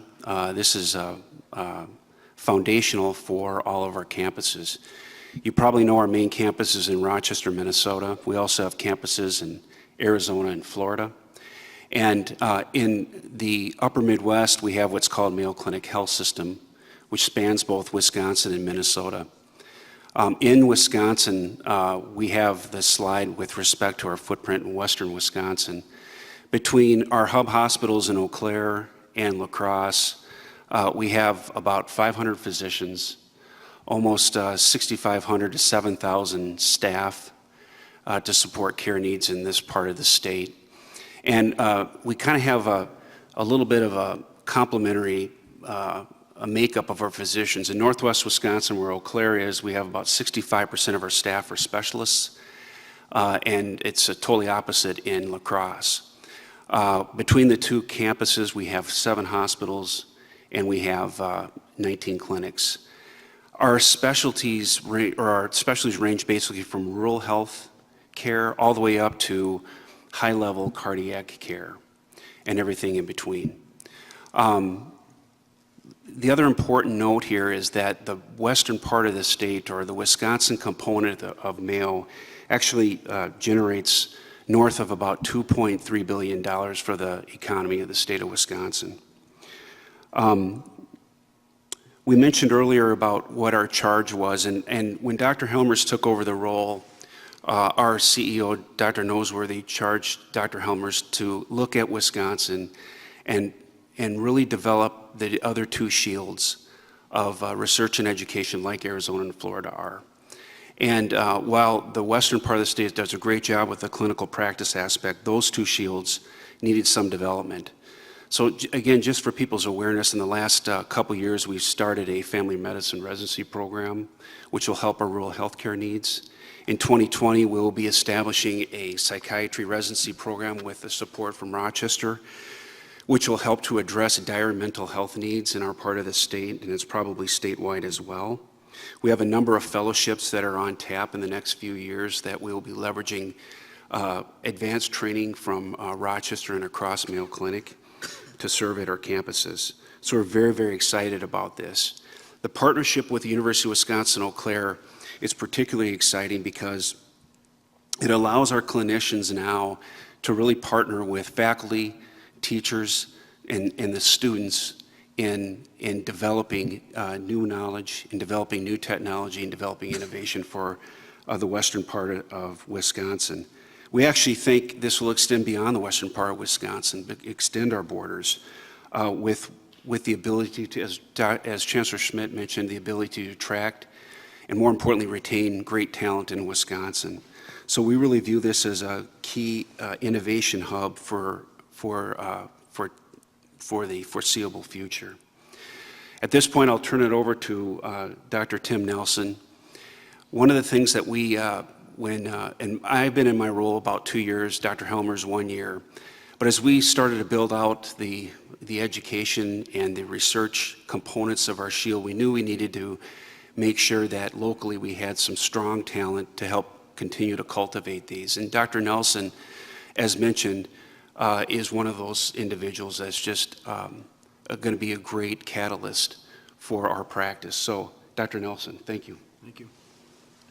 Thank you for the opportunity today to discuss why creating the people, process, and technology for research and innovation is going to change Wisconsin as a healthcare leader and amplify what we're already doing. We're extremely confident, we're extremely humble, and we're extremely proud to be with you all today to be able to launch this mission that we share together, this new responsibility, recognizing Wisconsin as a growth opportunity for research and innovation. I'm just a kid from Osseo. I'm just a kid from Osseo that grew up in a family that had great mentors. My mom and dad gave me the opportunity throughout my life to have the experience at UW-Eau where my career and life has been changed from a student, faculty, research perspective. That sparked and ignited a passion of me to have healthcare innovation as the tip of my career that defines who I am, defines what I do. And that started with faculty-student relationships at University of Wisconsin-Eau Claire. I worked as an EMT at Luther Hospital at that time and paid my way through college. And that gave me the exposure to the healthcare and the critical needs that face our patients every day. And with that, I traveled to Milwaukee. It's a great homecoming for me of sorts today, where I did my medical training and my PhD training at Medical College of Wisconsin. I proudly then transferred over to the other side of the river, regrettably because my wife was from Rochester, Minnesota, perhaps, and I did my training and residency in Rochester. And there I got stuck with the love and passion of the needs of the patient and the culture and the mission of Mayo Clinic, which was not far from my roots of being from Wisconsin. There, I developed with the leadership of Todd and Karen Wannock a national program. And here's where I got a whole new perspective. That with the national presence of Mayo Clinic and with the visionary leadership of Todd and Karen Wannock from Wisconsin, we started a dedicated program and hypoplastic left heart research program. This program was born out of the ground of a vision and an idea that emanated from Wisconsin and on the backs of the Mayo culture of research and innovation. And we now have a nationwide platform where we are leading stem cell technology and research to cure congenital heart disease with cell-based therapies. This was possible not because of me, not because of where I came from, but because of the culture of Mayo Clinic and the vision of visionary people like Todd and Karen that partnered with us. This is what inspires me to find a way to help build Western Wisconsin as a new platform, a new hub to do the same thing. This culture emanates from Kendall and Hinch in 1950s when Mayo Clinic has its one and only Nobel Prize in Medicine. Kendall and Hinch is shown here is a classic example of what our culture and what our future represents with us. This is the physician and the scientist, the chemist, that discovered cortisol. Cortisol was discovered because of the unmet need of a patient and the brilliance of a chemist working together that isolated this compound, discovered it, and began applying it to the treatment of unmet needs of our patients. This has inspired a whole culture, a whole growth of Mayo Clinic, of how we define it today, of a team, a partnership of a physician and a scientist working together. Now, this is the core. We have many great examples of this in all of our institutions. All of you have experienced this. But the essence of this is important to highlight. This is about an unmet problem of a patient that brought together cross-functional teams that synergistically worked to solve that problem. This wasn't about a paper. This wasn't even about a patent. This wasn't about a grant application, which are all important things, and we do a remarkable job at many institutions. But at the essence of this, this is about solving a patient's problem. And that's what we pride ourselves in at Mayo Clinic, but we can't do it alone. Proximity is critically important to do this. The proximity of these two individuals was critical. The proximity of our patients is critical. And what Eau Claire represents to us is the proximity with a world-class research institution that has spent decades perfecting student-faculty research opportunities. When we bring those students and faculties together with this old-fashioned mission of a cross-functional partnership, we can refresh what we can do today with new technology, new processes, and the energy of students that bring the why not attitude to these partnerships. We believe that Eau Claire represents the ability to have a hub that goes beyond Wisconsin, beyond national borders, and really allows us to inspire the next generation of student learners, of physicians, and give the hope to our patients that goes well beyond our regional biases and silos that we live in today. This proximity matters. Proximity matters on a daily basis, and we want to help amplify that by recruiting the talent of students and faculty. We then can promote the teamwork that they represent and the projects that they inspire, and ultimately, we can retain the teams that we create in Wisconsin. We cannot retain people until we have the teams around that ecosystem that keeps them there for a career and builds strong partnerships and platforms that we can continue to grow over decades.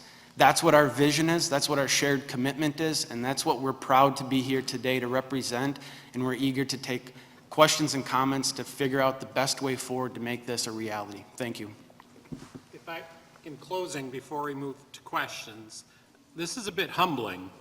How is it that one of your universities has something to add to a partnership with a medical institution that arguably is the best in the world? It's a global brand.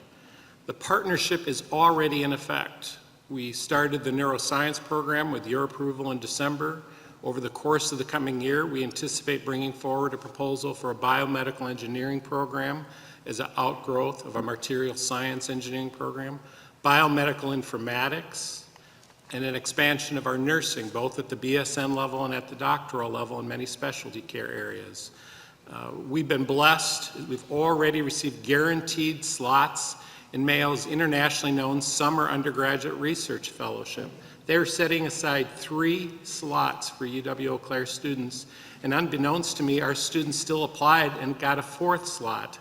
I think there are only 30 that they give out worldwide.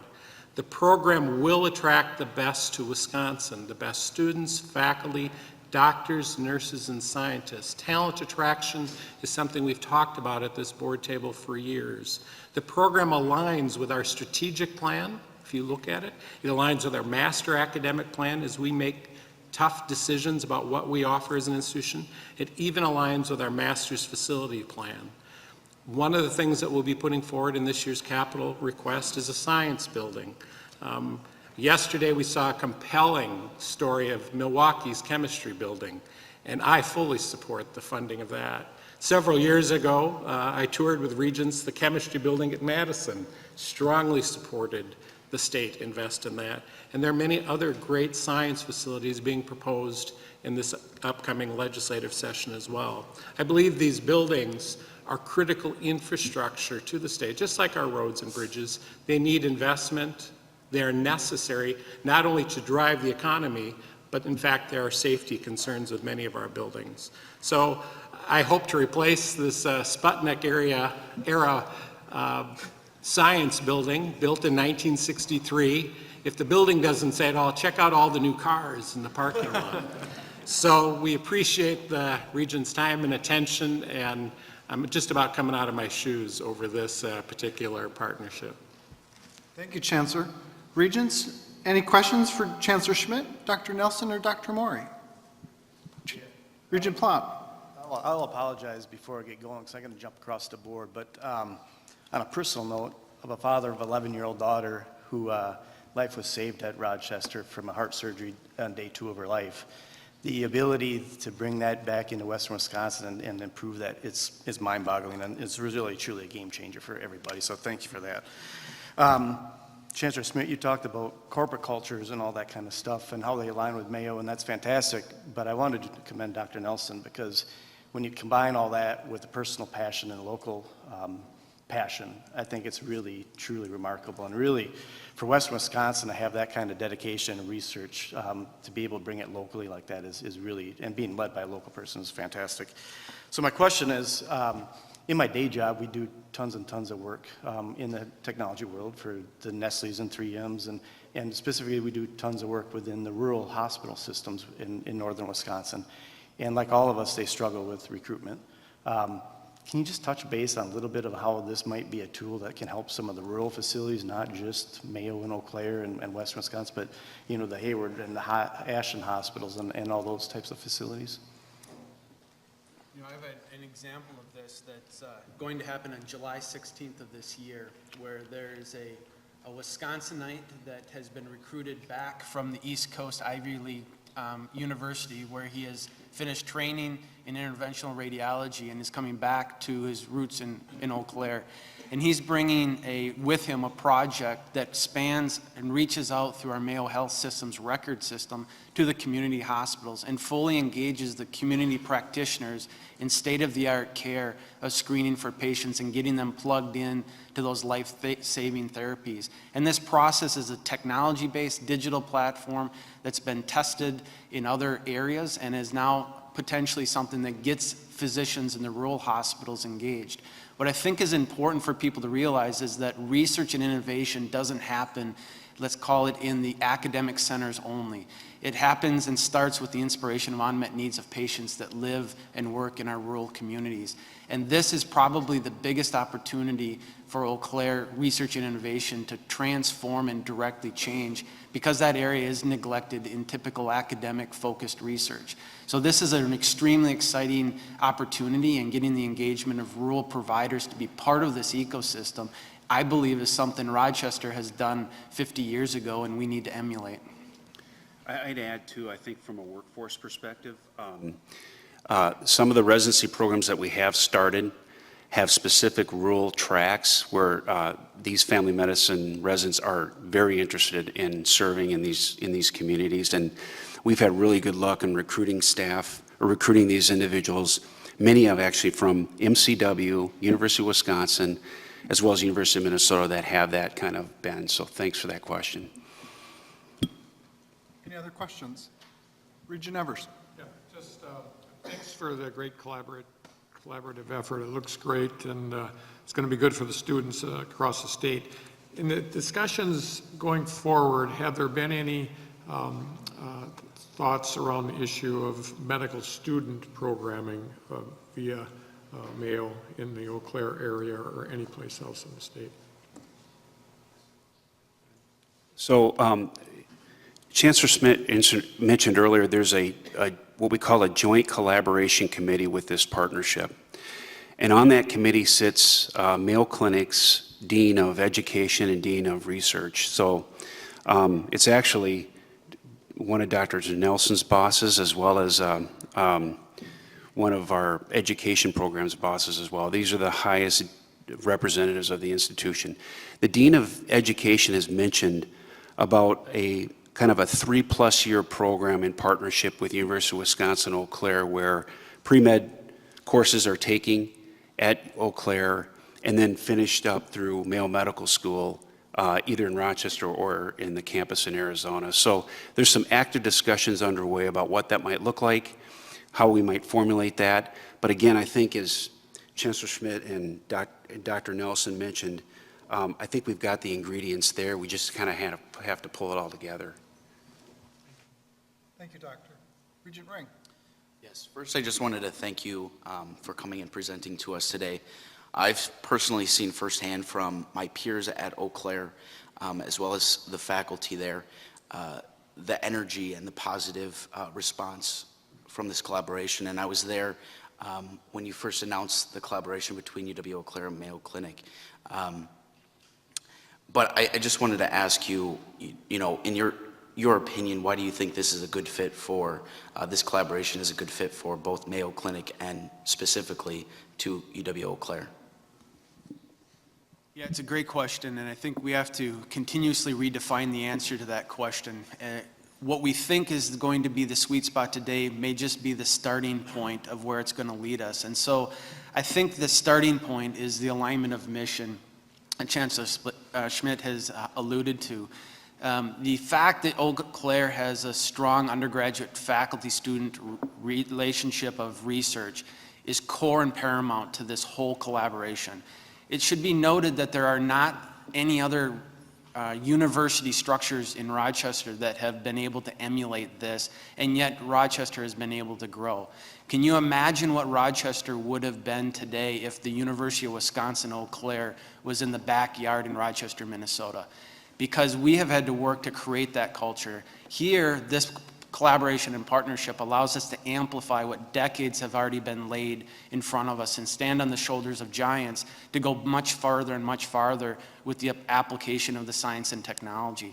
So it's just a remarkable opportunity that is really hard to imagine that we haven't taken advantage of this yet. It's been sitting there right for decades, and now is our time, and it's a new shared responsibility under the leadership of Mayo from the highest levels all the way to the local leadership. There's never been this type of support at Mayo to do something as dramatic as this, and we're just thrilled. And I can't tell you how passionate and personally involved I am to be part of this tidal wave of energy. I might add, too, our Dean of Education was up in Northwest Wisconsin, and when we bring him up, you know, you may have met him when he came over to the campus, but he went over to University of Wisconsin-Eau Claire, and you have to put this in perspective. This guy's a world-renowned neurosurgeon, was Ivy League trained, and he was totally blown away by what Eau Claire had to offer. And that's one of the reasons why he's thinking about how do we establish some sort of a pre-med arrangement here. So with that kind of support in play, I think, and what he saw in terms of what faculty and students offered is, I think, testament to where we need to head. If I would add, Dr. Helmers is really a bit of a force of nature, Iowa farm boy who was pleased to move back from Arizona where he had been before. And it's almost frightening how the two of us interact, because he'll come up and say, has the university ever considered X? And I'm like, no, but I don't see why we couldn't. And I do the same with him. And very shortly after meeting him, he said, Jim, I believe this partnership as a goal should be to have UW-Eau Claire be the nation's preeminent pre-med school. Well, now to have a Mayo CEO tell the chancellor from a UW campus that, it says a lot. But you know, we already have a terribly strong pre-med program. And if we move this to be more of a national recruiting base to bring the brightest to Wisconsin, maybe they fall in love with a good cheesehead and they want to stay up here, kind of like Dr. Nelson got moved to Rochester. But why would we be able to recruit nationally? Well, imagine if the application process where a student first day as a freshman is guaranteed that they will begin a research project with a Mayo scientist and a UW-Eau Claire faculty member. We already have the Blue Gold Fellows program, so our foundation funds that so students aren't flipping burgers. They start research on day one. You may remember Tayo Sanders, our most recent Rhodes Scholar, did that. And this kind of program where the alignment is we actually can add value to Mayo Clinic and they can add value to us is what makes this so strong. Regent Stile.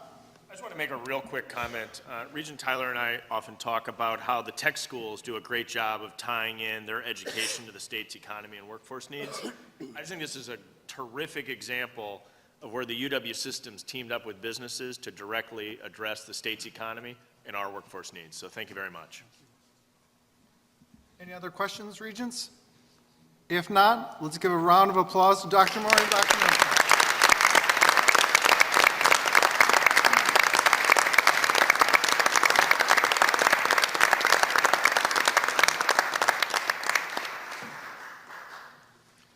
Moving on to item number 13 on our agenda, we now turn our attention to the annual budget and several other items that require action by the full board.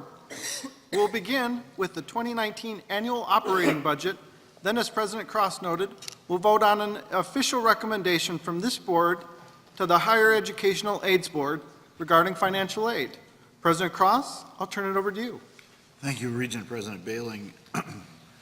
As we prepare to discuss our budget for the coming year, let me put some of this in perspective. The $6.34 billion budget we are putting before you today for next year will serve more than 174,000 students across the University of Wisconsin system. By the end of the coming year, we expect to award more than 36,000 degrees. As the largest employer in the state, the budget will also serve UW System's nearly 40,000 employees. And it will allow us to equip and maintain more than 61 million square feet of facilities in more than 1,400 buildings statewide. It's worth noting that this $6.34 billion budget the state contributes about 18% to that total budget, but in reality it commits about 43% of the instructional portion of that budget, a sizable amount. That's a significant item. With that in mind, for every dollar the state puts into this university, there is a return of about $23 on that $1 investment. I'd take that any day in the stock market. It's a significant return on the state's investment.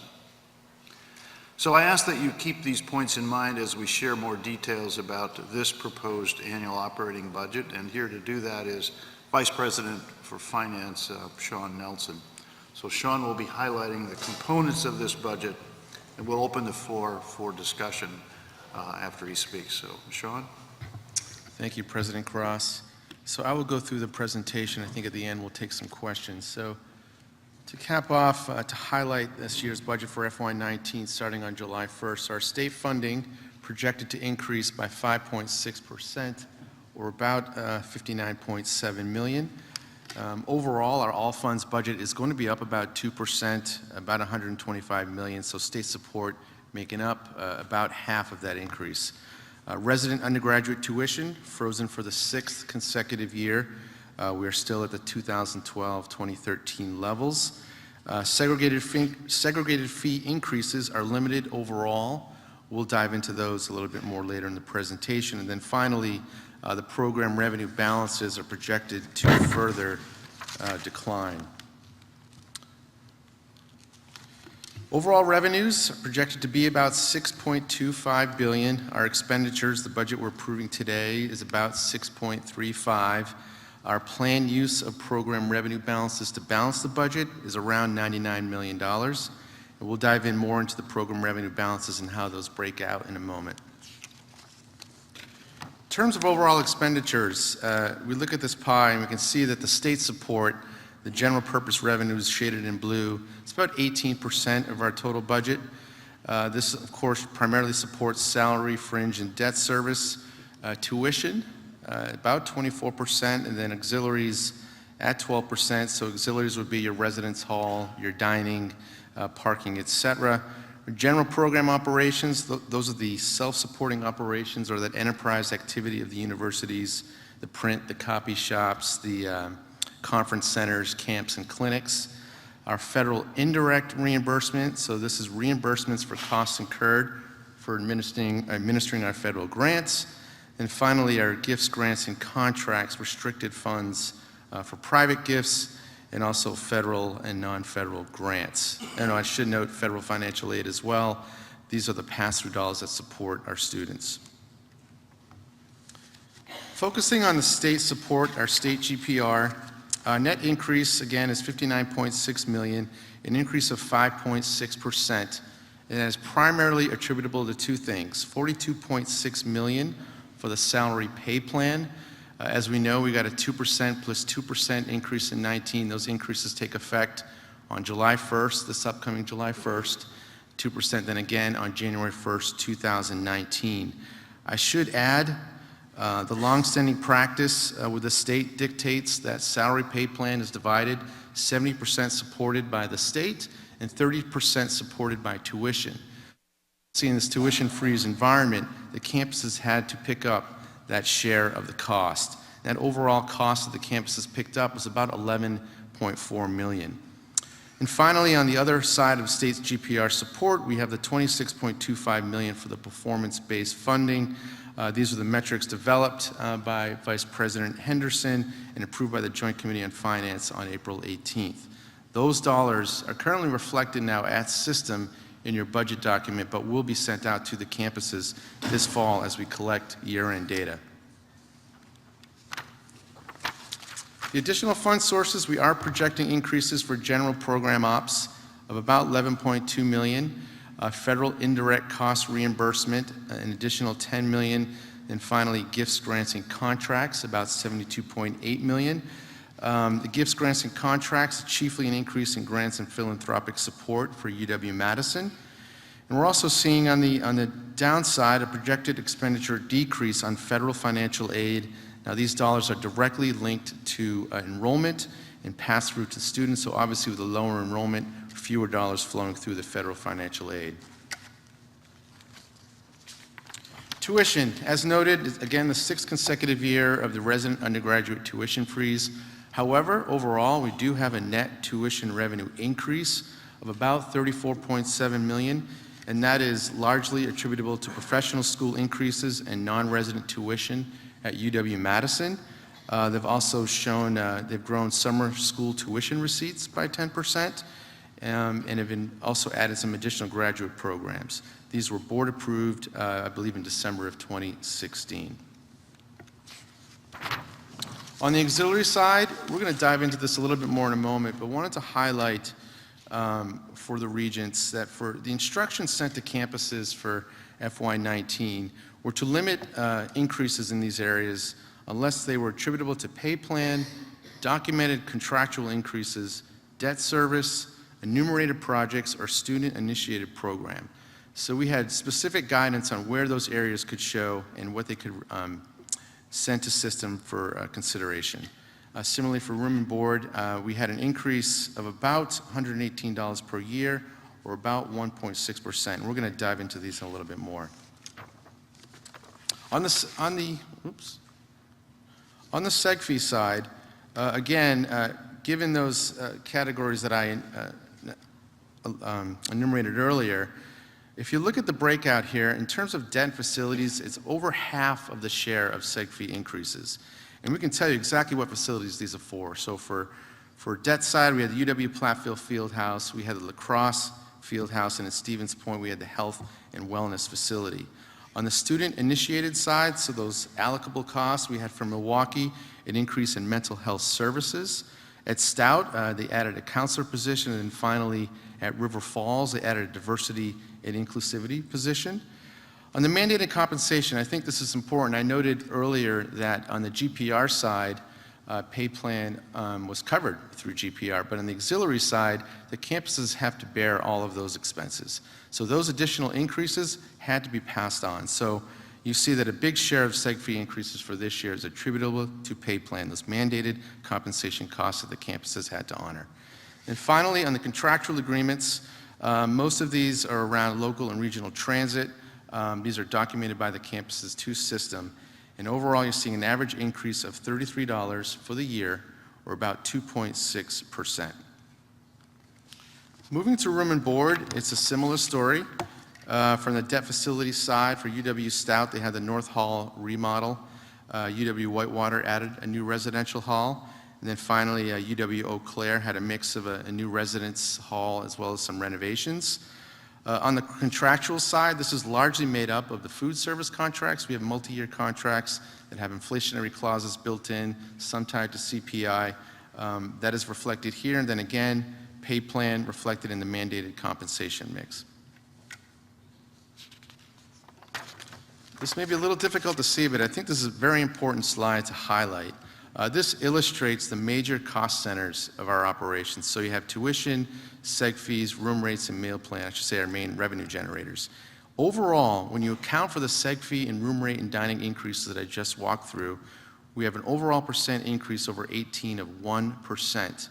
I think that's quite remarkable. And I can tell you in the previous year, it was 1.4%. So you're looking at a 2-year arc of increase of about 2.4, a little bit more than 2.4% for the biennium. I want to move to balances and the use of balances. Tuition balances are estimated to decrease by $330 million, or approximately 60% since 2012-13.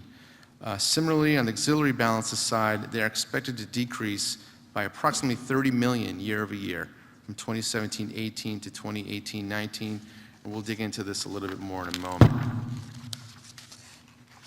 On the GPR tuition side, we have a few things going on here. So you can see the tuition freeze actually took effect, I believe in July of 2013, so the start of FY14. And you can see the effect that it's had over the use of GPR tuition balances over time. We're at over $500 million, $551 million in FY13. We are projected to land at about $221.4 million at the close of FY19. I think this is remarkable progress. I will note that the overlying line here is the dotted line is the 12% reporting threshold. That is the Regent Policy 21-6 on the program revenue calculation and the fund balances policy. This is really the most reasonable proxy we have right now for identifying what is a prudent level of reserves. You can start to see that we're dropping below that amount. Any campus that reports above that 12% threshold comes back to the board in October to provide a plan on how they plan to use those balances over time. I will say I think we're probably starting to flatten out at this point, and I think we should have more conversation about what the prudent level of reserve should be at these institutions. This is the aggregate level, of course. I think there are a few campuses I'd be more concerned about, but overall I think we're probably trending or about at the right place. On the auxiliary side, a similar story. As I noted, $30 million year over year, and I do highlight for the biennium that portion of the assets or the balances that are committed for capital projects. Now, these are dollars that will ultimately flow through to the state's Department of Administration to support capital commitments. We're doing our best to improve the throughput of these capital dollars, and I expect over time that we should see more progress in advancing those capital dollars to our state partners. Then finally, overall, on the total program revenue balances, same trend line, largely driven by tuition and auxiliaries. We're getting to a fairly, I think, reasonable point at this stage, at least expected by the close of FY19. But again, this is something that we're tracking closely, that will come back to the board in October with the program revenue balances report through the close of FY18. Finally, I think it's important to note, as part of this budget, we did include all of the restructuring budget information that was provided to the Higher Learning Commission. That information was provided to them in January. However, we've been iterating and improving and updating those funding crosswalks to reflect what the receiving institutions expect to do come FY19 and FY20. So as part of your budget packet in Appendix A, we have a funding crosswalk for each region that maps the resources from the UW colleges to the new region, and the region provided us with a list of assumptions and a pro forma budget for FY19. So you see each of those in your packet for each region. I will add as well, we've included an outline of how we plan to solve for the structural deficit for FY19. We're going to use revenue sharing, we're going to have some expenditure reductions, and we're also going to have use of balances for 19 as well as FY20. That plan is also included in the packet. And then I should also add that the Higher Learning Commission is not going to decide on this until June 28th. But we've been spending quite a bit of time. I can tell you my partner, Vice President Kramer, and I have been going to the campuses and working very closely with them on developing these and having them understand where we're heading. Finally, in conclusion here, I just want to highlight a couple of other FY19 budget notes. In addition to the college's budget reallocation, we're also looking at extension as well. So we have quite a bit of work to fully integrate those FY19 budgets into the FY20 plan, which should be finalized around next April. We are also committing to a realignment of current UW system resources to support information security efforts. We heard from AVP for Information Security, Kathy Meyer, yesterday in her detail for a plan and how she sees the resources in the coming year. And we know that there are several campuses, Stevens Point, Eau Claire, UW Extension, and Madison, who are already also committing resources to this effort. So an important engagement for us going forward. And then finally, we have a new budget and planning system implementation underway, which will be phased in over the next several years. I can tell you this is critical, and I know Regent Atwell is smiling over there. This is something he's been harping on with me for the last few weeks, but we really need to increase our visibility into our operations and our capacity to develop long-range planning for these institutions. And it's not going to happen overnight, but we think within the next 3 to 4 years, we're going to be in a much better place to tell us where we're at any given point in time. So with that, I think I will what's that? Did we just go from 2 years to 4 years on that project? You got to give me a little bit of time, Regent. And with that, I think I'll take some questions. Thank you, Vice President Nelson. Before we begin discussion, could I have a motion to adopt Resolution 13? So Moved and seconded. Questions for Vice President Sean Nelson? Regent Whitburn. State dollar is up 5.6. Overall, up 2%. Is this the 6.3 all-in-all funds billion, our largest budget that we've had? We believe that it is. Yes, that's true. Regent Wright. Thank you, Vice President Nelson, for your presentation. I just want to begin by thanking you and your team for this thoughtful budget and for keeping affordability a priority for students. You answered the 2 questions I was going to ask in your presentation, which is great. But I just wanted to say that at first I was a little uneasy with the increase in both fees and room and board. But from your presentation as well as discussions, I'm more comfortable supporting this budget because I know that with the seg fee increase, most of them are from student-initiated increases, but also the mandated compensation, and then as well as the room and board, the new residence halls, which again I think is going to be great for both the campuses but also students. So I just wanted to add that, and again, thank you for all your hard work on this budget. Thanks. Thank you, Regent Wright. Regent Atwell.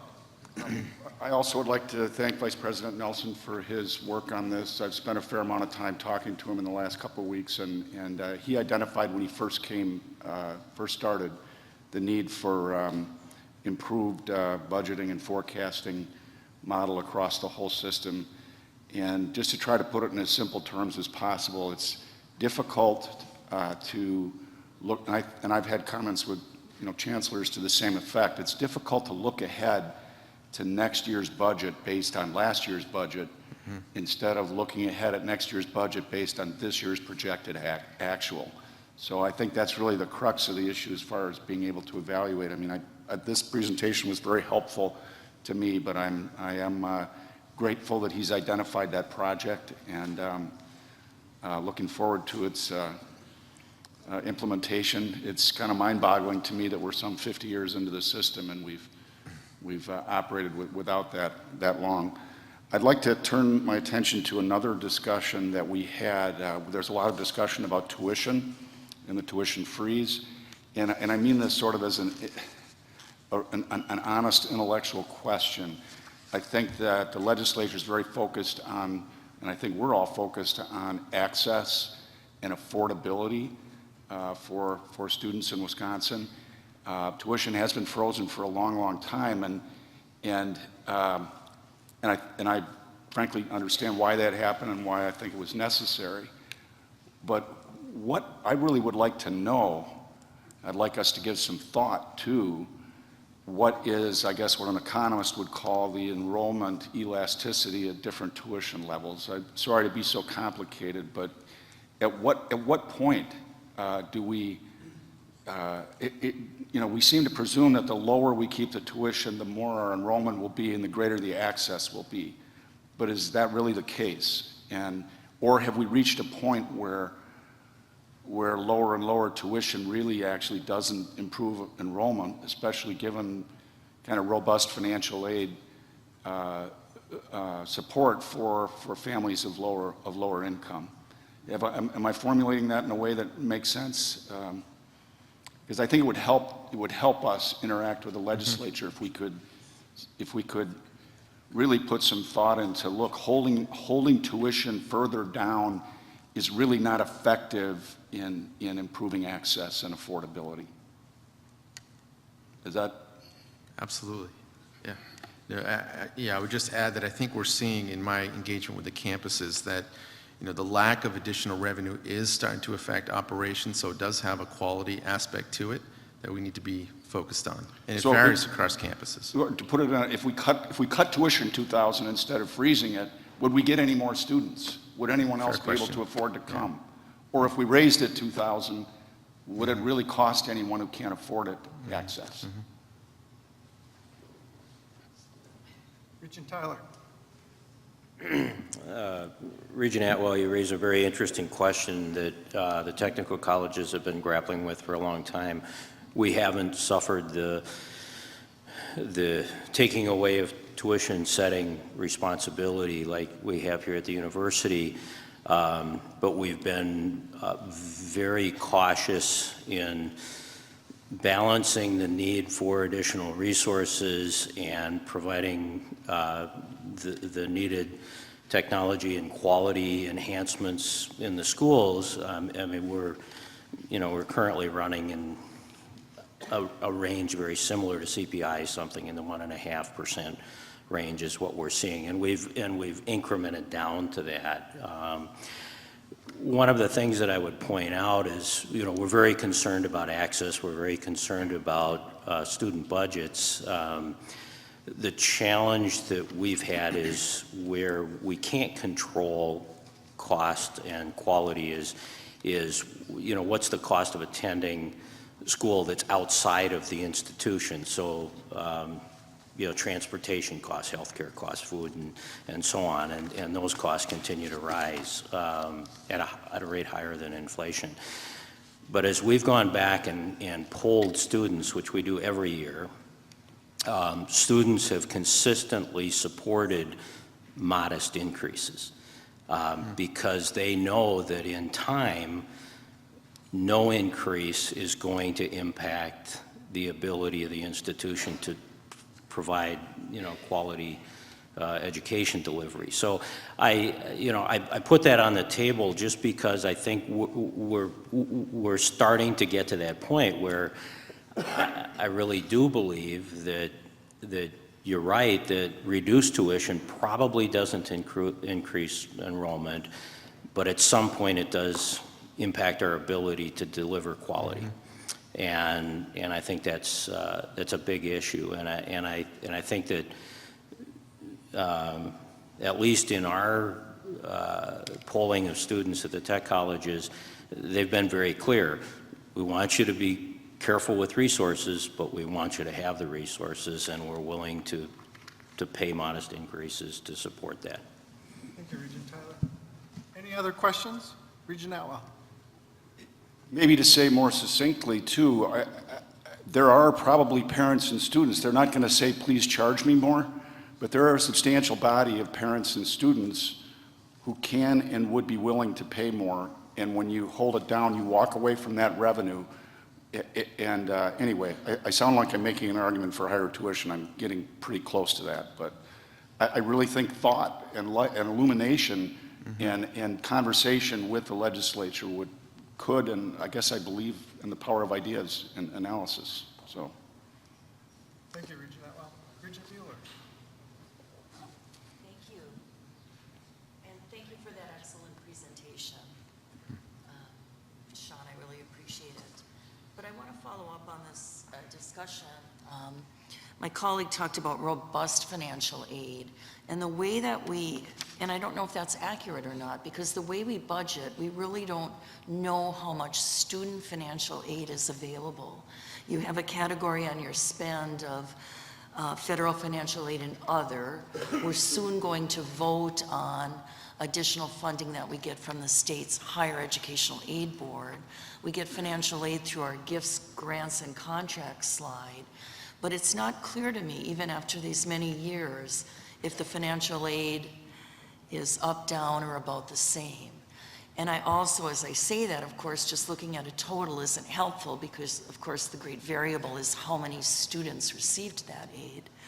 But I hope that's something that we can talk about at a future meeting, information on those financial aid trends and where there may be some gaps. Yeah, I would agree. Agreed. It's a very good point. Regent Milner. In response to your raising tuition, I would say after 6 years of a tuition freeze, raising tuition by CPI is not raising tuition in present dollar terms. Thank you. Regents, any other questions? Regent Stile. I just wanted to comment that, the student affordability is critical. And last year, I voted against the budget because in particular, the student fees increases. And as I look at this year's budget, it's the best I've seen since I've been on the board. We've held the line on tuition. Fee increases for student housing and segregated fees is below inflation. So in the total cost is significantly below inflation. And I think that's a statement on affordability. It's also a statement, I think in particular, that we don't talk about all the time on the hard work of President Cross, our chancellors and staff, to find those efficiencies, to keep costs under control. That's hard work. And this budget's the best I've seen since I've been on the board. It drives high-quality, affordable education, and I'm proud to support it. So thanks for your hard work. Thank you, Regent Stile. Any other questions, Regents? Regent Hall. Just a comment. I also support the budget. I think this was a great presentation, but I did want to echo what Regent Mueller spoke about, which is that the trends and really understanding, how in fact we can impact the continued affordability and access for students. Agreed. I think President Cross and I will look towards getting that on an agenda getting here in 2018. Thank you. If there aren't any other questions, let's go ahead and proceed to vote on Resolution 13. All in favor, say aye. Aye. Opposed? Motion passes. Thank you, Sean Nelson. Well done. Moving on to item number 14. Next item is the board's recommendation on financial aid for the 2019-21 biennium. For this, I'll first turn to President Cross.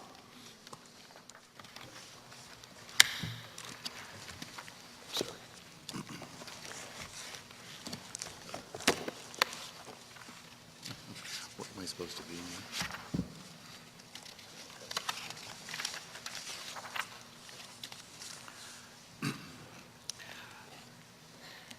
The last item on our, regarding our discussion for the budget is action on the board's recommendation for the Wisconsin Higher Education Grant, UW program we were just talking about, Jan was talking about. Our vote is advisory. That is, the Higher Educational Aids Board actually makes the request and administers that, and it's not a part of our budget, so we ask them to do that. That has been held steady at around roughly $59 million until last year for the UW system.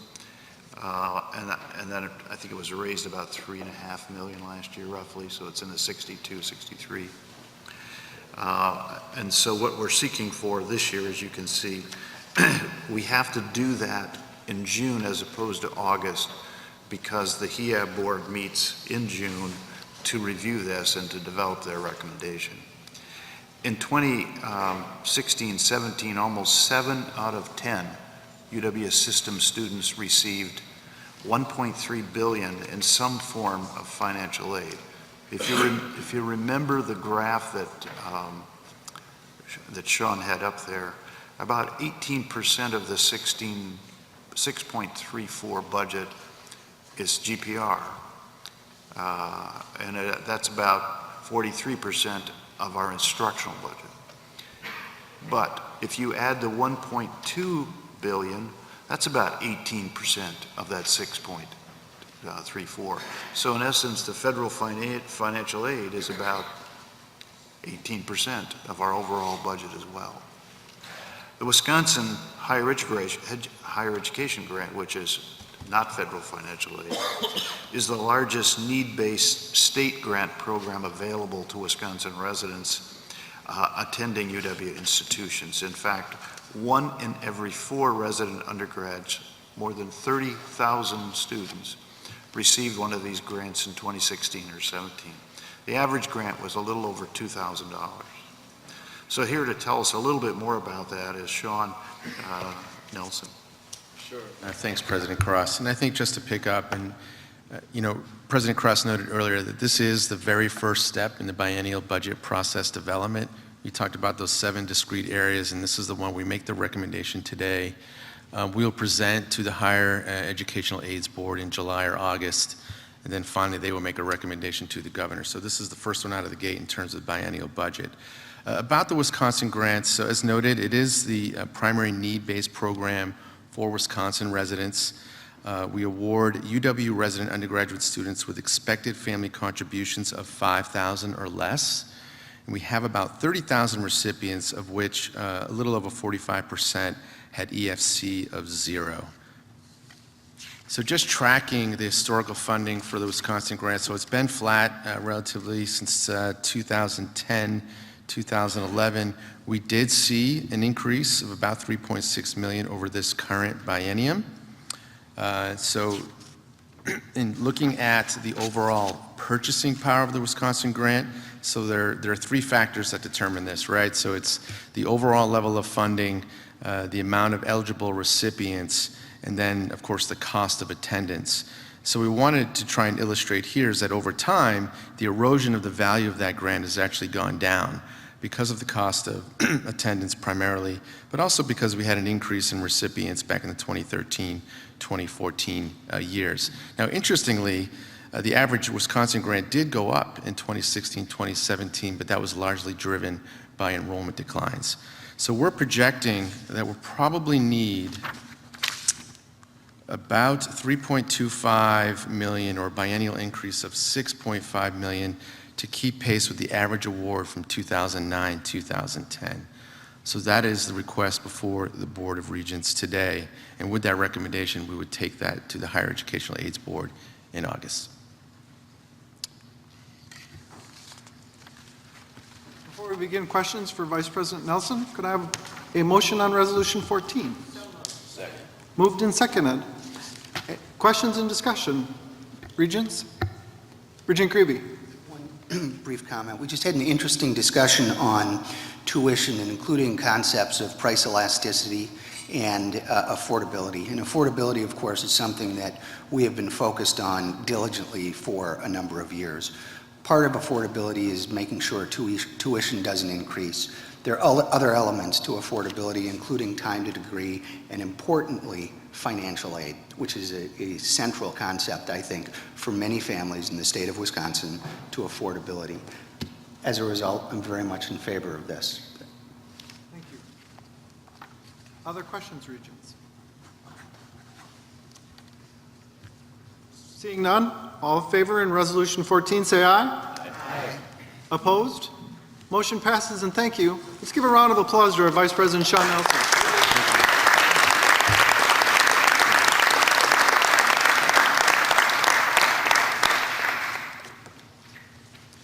Moving next to the agenda, I'm just going to, at the request of a couple of regents, I'm going to move to item number 16, the annual election of officers of the Board of Regents. And for this, I'm going to return the gavel over to our most recent past president to preside over our election process, Regent Milner. Me. All right. Thank you, President Bailing. The bylaws of the board specify that officers of the board are elected at the annual meeting held in June and hold their offices for 1 year until their successors are selected. If there is only one nominee for an office, the election is by voice vote. If there's more than one nominee, the election is by ballot. The terms of the office begin immediately after the June meeting. We'll start the election process with the board president and vice president. Are there any nominations for president and vice president as a continuing slate? Regent Greeby. It's my pleasure to nominate John Bailing and Drew Peterson as president and vice president of our Board of Regents. John and Drew have exhibited strong leadership, tireless effort, and thoughtfulness in their roles over the last year while dealing with a number of very challenging issues. Our board, the system, and the state would be well served to benefit from their continued leadership. I'm proud to move their nominations. John Bailing has been nominated for president, and Drew Peterson has been nominated for vice president. Are there any other nominations for president? Are there any other nominations for vice president? Is there any other discussion? Since there is only one nomination for each office as a slate, the election is by voice vote. All in favor of electing John? Oh, I thought I already asked a second. I apologize. I'd like to second the motion. And in large part, I think it's the strong leadership on policy that Regent Bailing and Regent Peterson have done. But probably most important is their communication style when selecting leadership here. And I think it's the accessibility that John and Drew have to our fellow board members, responsiveness to other board members' suggestions, and the inclusiveness of all the members of the board in making decisions. So I'm proud to second Regent Greby's motion. Thank you. Is there any other discussion or comments? All right, hearing none. All in favor of electing John Bailing as president of the board and Drew Peterson as vice president of the board, please say aye. Aye. Are there any opposed? Congratulations, Regent Bailing and Regent Peterson. You've been re-elected as president and vice president of the Board of Regents.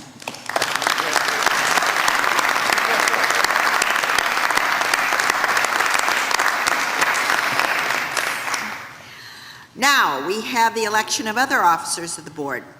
These officers can be considered at one time.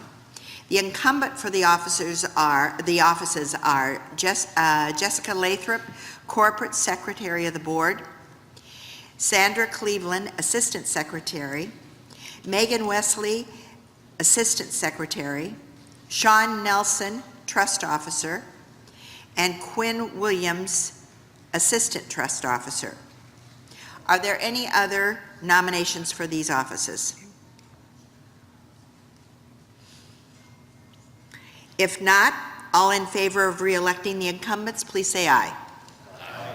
Are there any opposed? Thank you very much.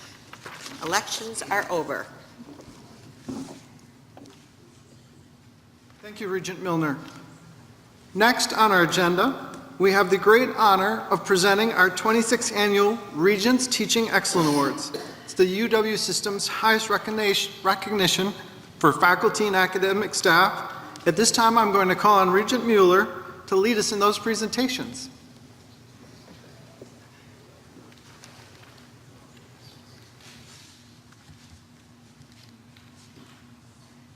Thank you.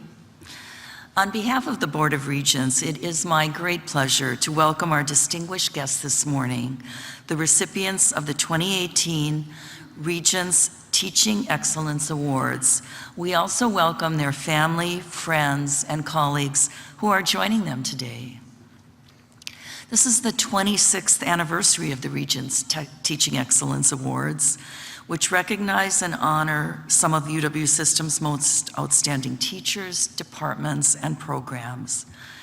It's a welcome reminder of what we have in our faculty and academic staff, those who bring a special dedication and creativity and passion to their craft, and to whom we entrust the education of our students, helping them to receive their fullest potential.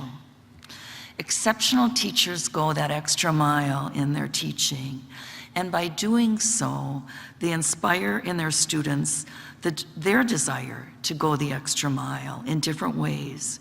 And as you're about to hear, we'll get a glimpse of how our honorees today have motivated their students and their colleagues, and even themselves, to venture further than they thought possible in the higher education journey. Today, we are honoring 3 award recipients, 2 professors, and 1 academic department. It is a special honor. As my Regent colleague just mentioned, this is the highest recognition bestowed by the UW system on members of its faculty for outstanding career achievements in teaching. To learn more about our award winners, profiles of each of them have been placed in your folders. I'd like to thank my fellow Regent Committee members who will be helping to present the awards this morning: Regent Evers, Regent Plant, and Regent Jones. Deciding on the recipients is never easy, but it is inspiring to see and hear up close the outstanding talent that is found around our UW system. This year's winners are impressive examples of the powerful impact excellent teachers can have on student lives. We look forward to hearing from each of them. Regent Evers will present the first award.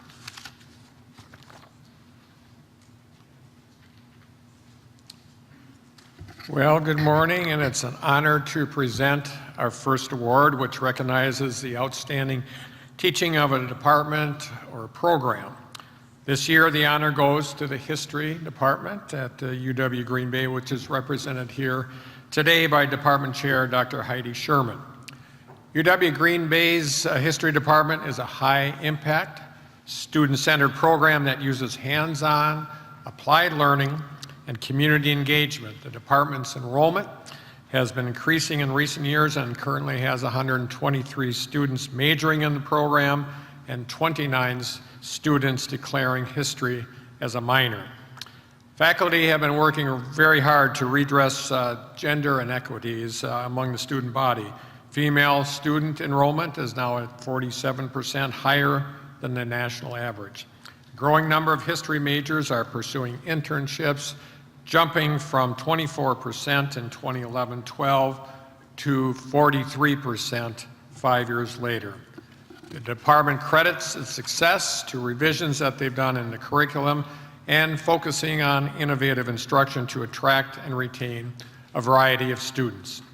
Faculty members in the department view students as active knowledge producers. They help their students build skills of interpretation, argument, and writing in collaboration with fellow students. So it is an honor to present our Regents Teaching Excellence Award to the Department Chair, Heidi Sherman, on behalf of UW Green Bay's History Department. Heidi?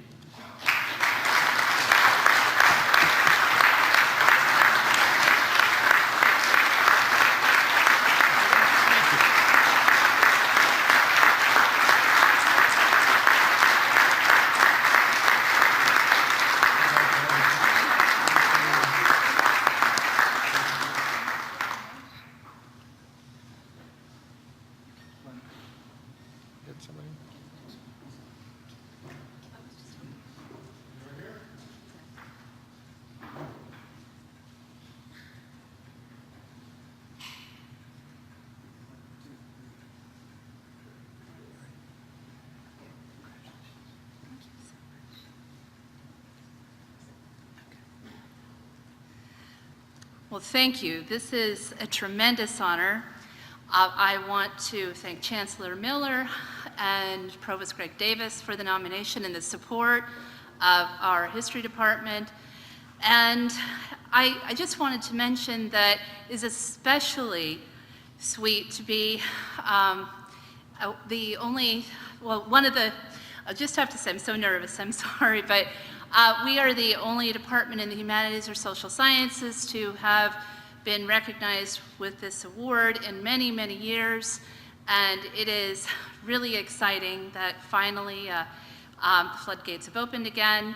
I wanted to also mention that it is, as the chair of this wonderful department, it's really exciting to see the innovation in instruction and the excitement of our students in the program.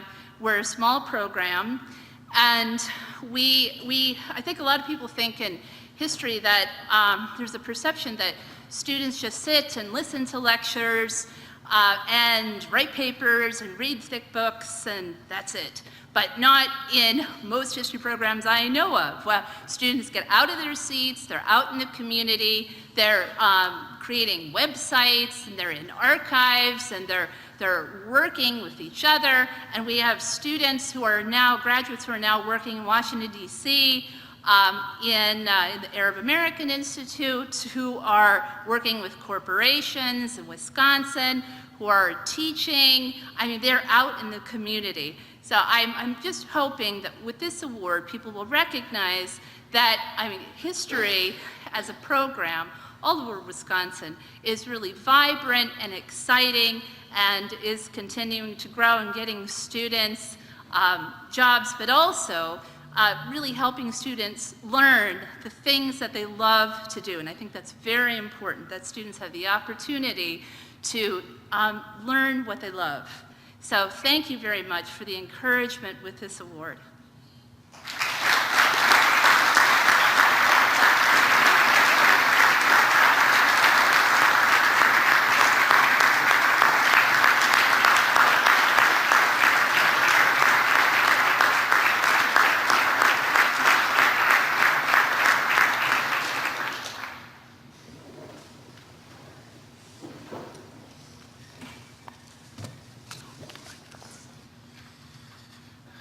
Good morning. I'm honored today to present the Individual Teaching Excellence Award to Dr. Martina Linzeth, a professor of German at UW-Eau Claire.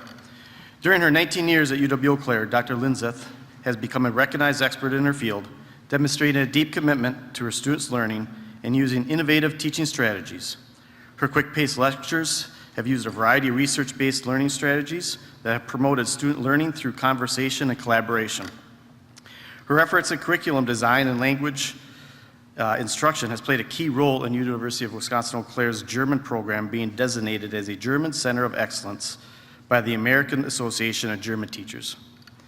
Dr. Linzeth was selected by the American Council of Teaching of Foreign Languages to become one of its trainers in 2011. In that capacity, she has trained and mentored language proficiency assessment and curriculum development at many of the Big Ten universities and private institutions such as Stanford, Duke, and the University of Chicago. In addition, she provides curriculum design and teaching strategies to our K-12 school districts across the state, region, and even nationally. At UW-Eau Claire, she's mentored students in 16 different collaborative research projects, including 2 students who have become Fulbright scholars. In 2017, she'd earned the Distinguished German Educator Award by the Wisconsin chapter of the American Association of German Teachers. The UW-Eau Claire provost had this to say about our award winner, and I quote, "Dr. Linzeth's skill at stretching and pushing students beyond their comfort zone leads to students who are adaptable, confident in their abilities, and the ability to achieve beyond their original aspirations," unquote. It is my privilege to recognize Dr. Linzeth for our first Teaching Excellence Award for an individual.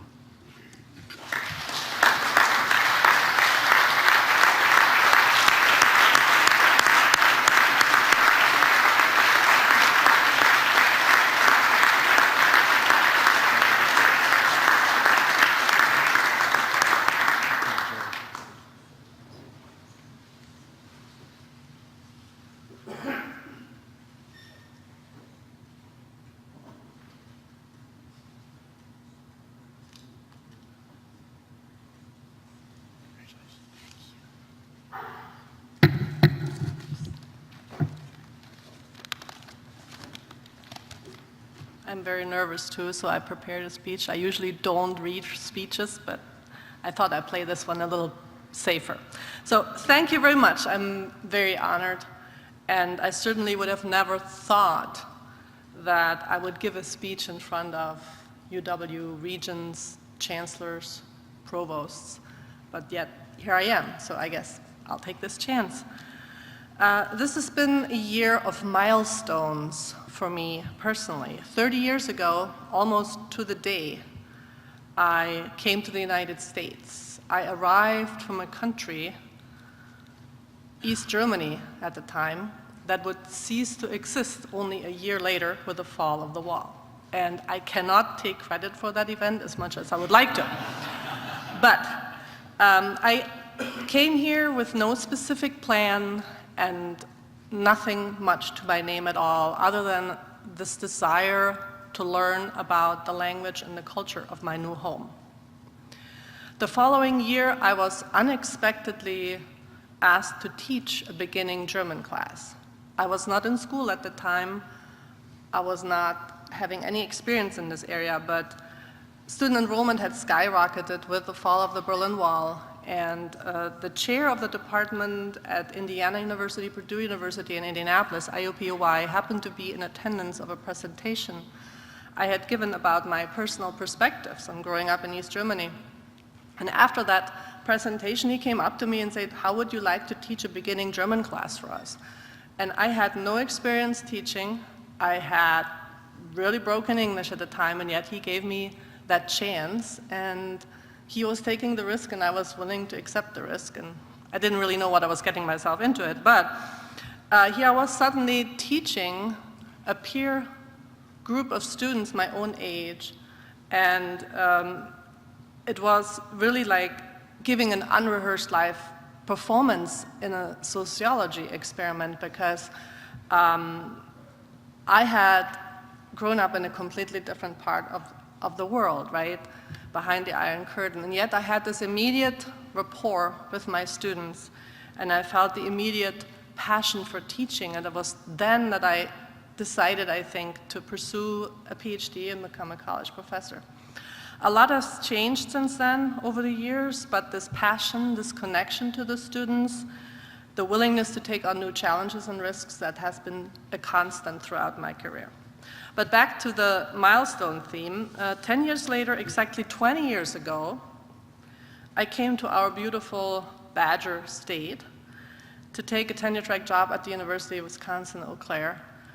And I've always felt really fortunate and privileged to have been given this opportunity to share my expertise in language and linguistics and cultures with the young people of this state. I'm exceptionally proud to bring back this award to our campus, to Eau Claire Blue Golds. I designed my classroom to be a space where students are inspired to do their best, and they feel safe to make mistakes. I teach language with a functional approach, where it is much more important what you can do with the language in real life than is what you know about the language. And most of you probably have had some language teaching experience. Language is at the heart of the human experience. It opens unforeseen opportunities. It certainly did that for me, starting with this unexpected job offer 30 years ago, and it continues till today. I find it very gratifying to send my own students on their lifelong journey of discovery that goes along with learning how to communicate in another language. The transformation is striking. We become interculturally confident and competent individuals with new perspectives on our own cultures, and also passion and empathy for others. And I could list many examples, but let me just tell you about one specific incident or example that might resonate with you. In 2003, while on a semester abroad with students, I took that group to the reopening of a church in my birthplace of Dresden. The church had been in ruins since its destruction in 1945, and was just rebuilt with donations from the United States and from Great Britain. And I was able to witness my students engaging in German with the local residents of Dresden, but understanding so much more than the language. They were understanding the human factor. They were understanding the significance and symbolism of the moment. And this is an example of what we as language educators strive to achieve. This is really what it's all about. So it's a great honor to receive this award. However, the very nomination process was equally rewarding and inspiring.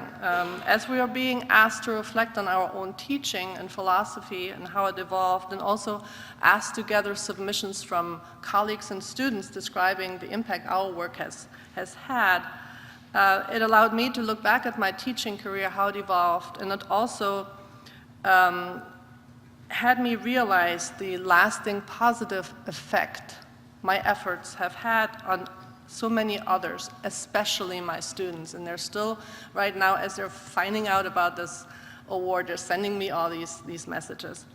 So this has been the best way I could ever imagine finishing my 20th year of service to the UW system and to the University of Wisconsin-Eau Claire. I'm thankful for all the support from colleagues, from students, from the administration, and thank you, Regents, for offering this award. It really means so much to so many. So thank you very much. Thank you.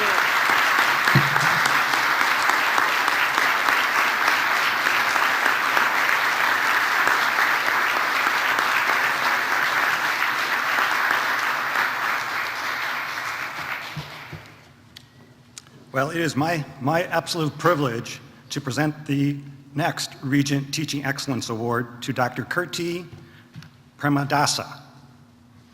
Dr. Premadasa, or Dr. P, as many people call him, has spent more than 10 years teaching at the UW system, 9 as a faculty member at UW colleges. As a mathematician and a scientist, he implements his teaching philosophy through a wide range of research-guided interventions in the classroom. As one example, which might take you back to your own college math days, he addressed student difficulty understanding integration by reviewing integration applications by reviewing existing research. He learned that the underlying cause was the student's inability to visualize an integral as an accumulation. He and his colleagues developed a special lesson to help students, which Professor P published in a peer-reviewed international journal. Dr. P engages students with deep learning and robust peer discussion. He has been known to use social media and cell phone clickers, and even a sense of humor to engage students in solving problems and to give them each a voice in his class. Professor Premadasa worked with the department chair to design a new pathway for students taking developmental mathematics to increase the odds would go on to pass college algebra. The program is now in its 3rd year with very positive results. He has also mentored 4 undergraduate research projects, 2 of which have gone on to be published. Last December, he was named a U.S. Fulbright Specialist for 3 years. A colleague had this to say about our honoree. Dr. Premadasa is one of the best teachers that I've ever had the pleasure of getting to know. Not only is he superb with students in the classroom, he continues teaching every minute of the day, helping department members stay current on the newest technologies and teaching methods to make us all better teachers. With that, please join me in welcoming our honoree, Dr. Kirti Premadasa.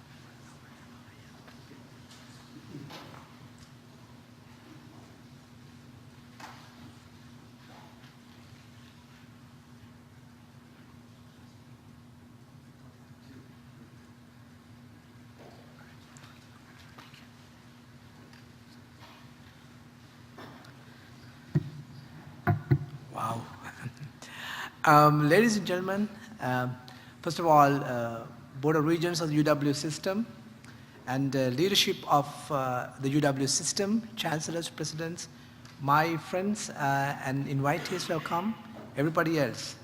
This is a great moment. I never dreamed that I would stand here.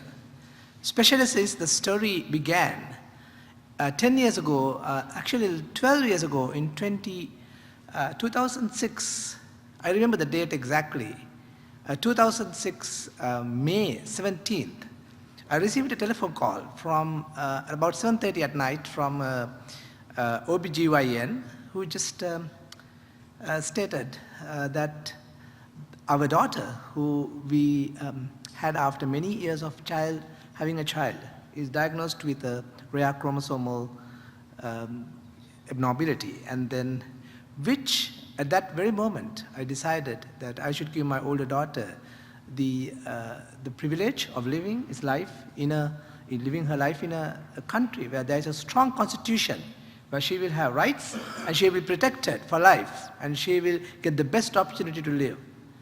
And what I did was I actually started applying for jobs. From where? From Sri Lanka. To where? Jobs in the United States, because I did my graduate studies here.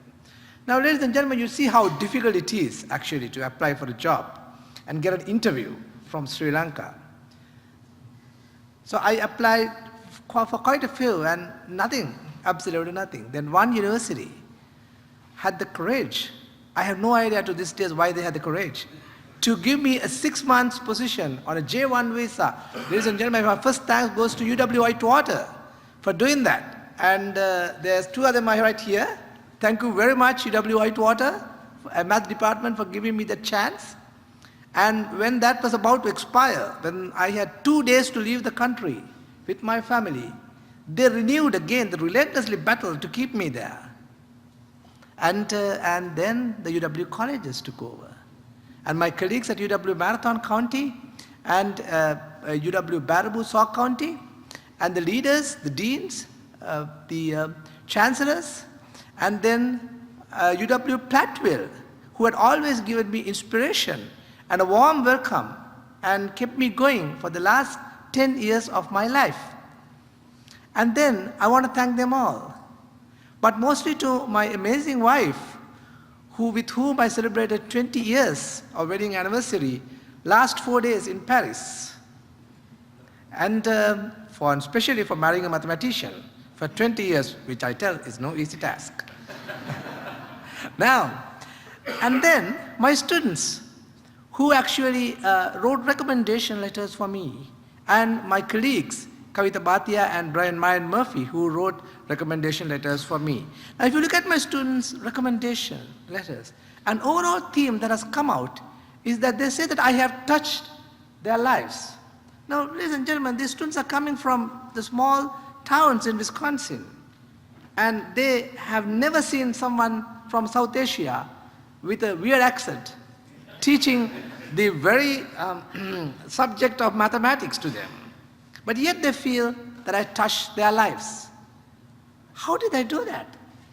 When you have a classroom full of 20 students, most of you had a preconception of, I hate math. In front of you, how do you touch their lives in 50 minutes? That, ladies and gentlemen, is what I have been doing.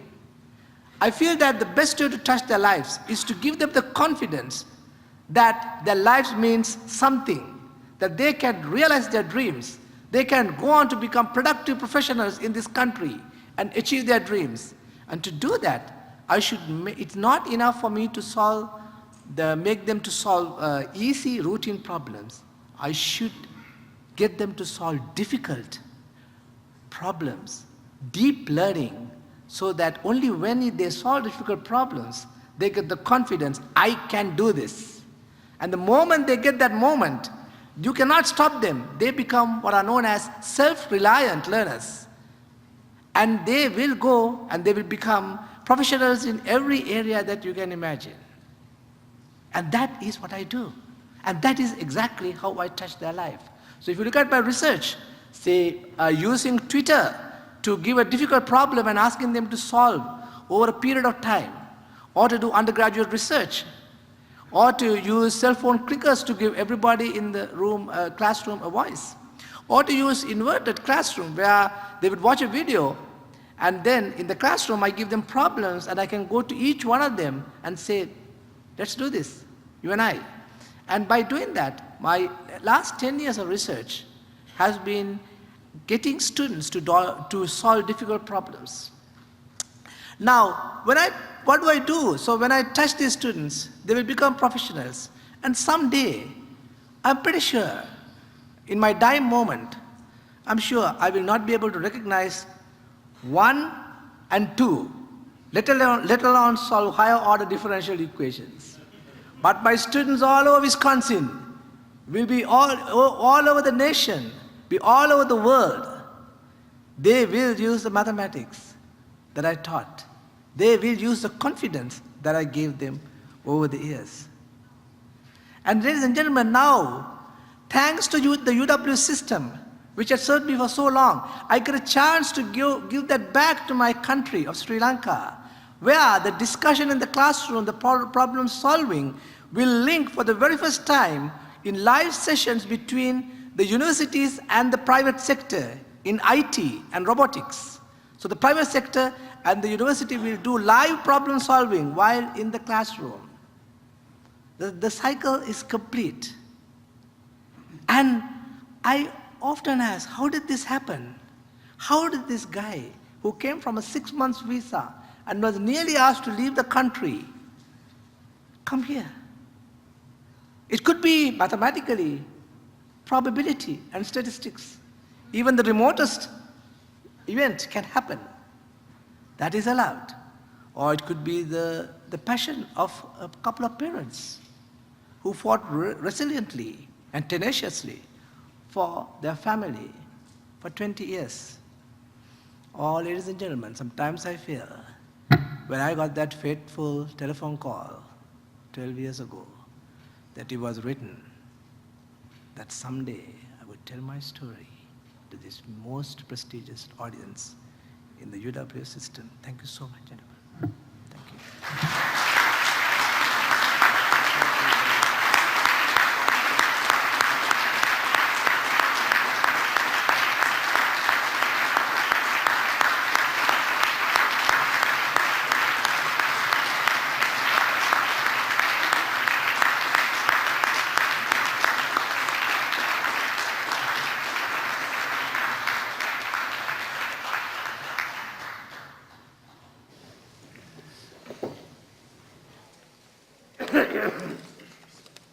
Moving on to our last item on the agenda, Regent Communications, Petitions, and Memorials. Are there any communications, petitions, or memorials by board members? Seeing none, I'll then call on Regent Stile to read a resolution of appreciation to UW-Milwaukee. Regent Stile, the floor is yours. Thank you.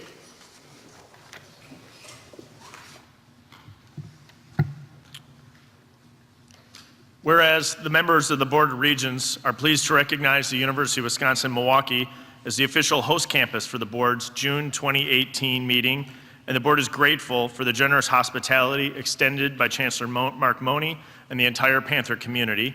And whereas the board appreciates hearing Chancellor Money's presentation, UWM's impact, progress, partnerships, and paths forward, which address the regional, state, and societal needs for higher education, and UWM's unique role in meeting those needs. And whereas the Business and Finance Committee heard from Vice Chancellor for Finance and Administrative Affairs, Robin Van Hopper, about UWM's current fiscal situation and how the institution is planning to address challenges going forward. And whereas the members of the Research, Economic Development, and Innovative Committee heard a presentation led by Brian Thompson, President of the UWM Research Foundation, and Director of the Lubar Entrepreneurship Center, about UWM's efforts to increase engagement with local, regional, and global business entities, building on the institution's international reputation.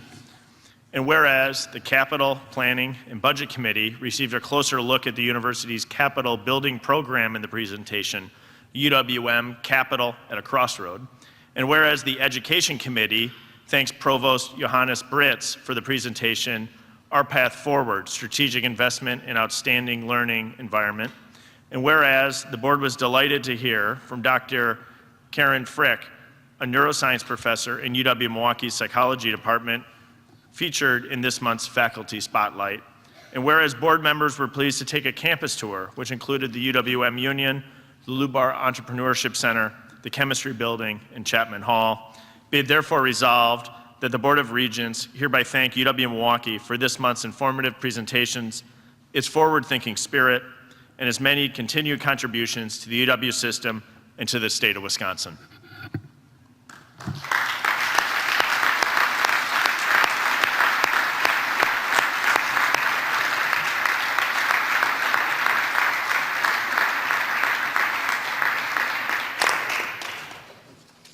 Thank you again, Chancellor Money, and we are adjourned.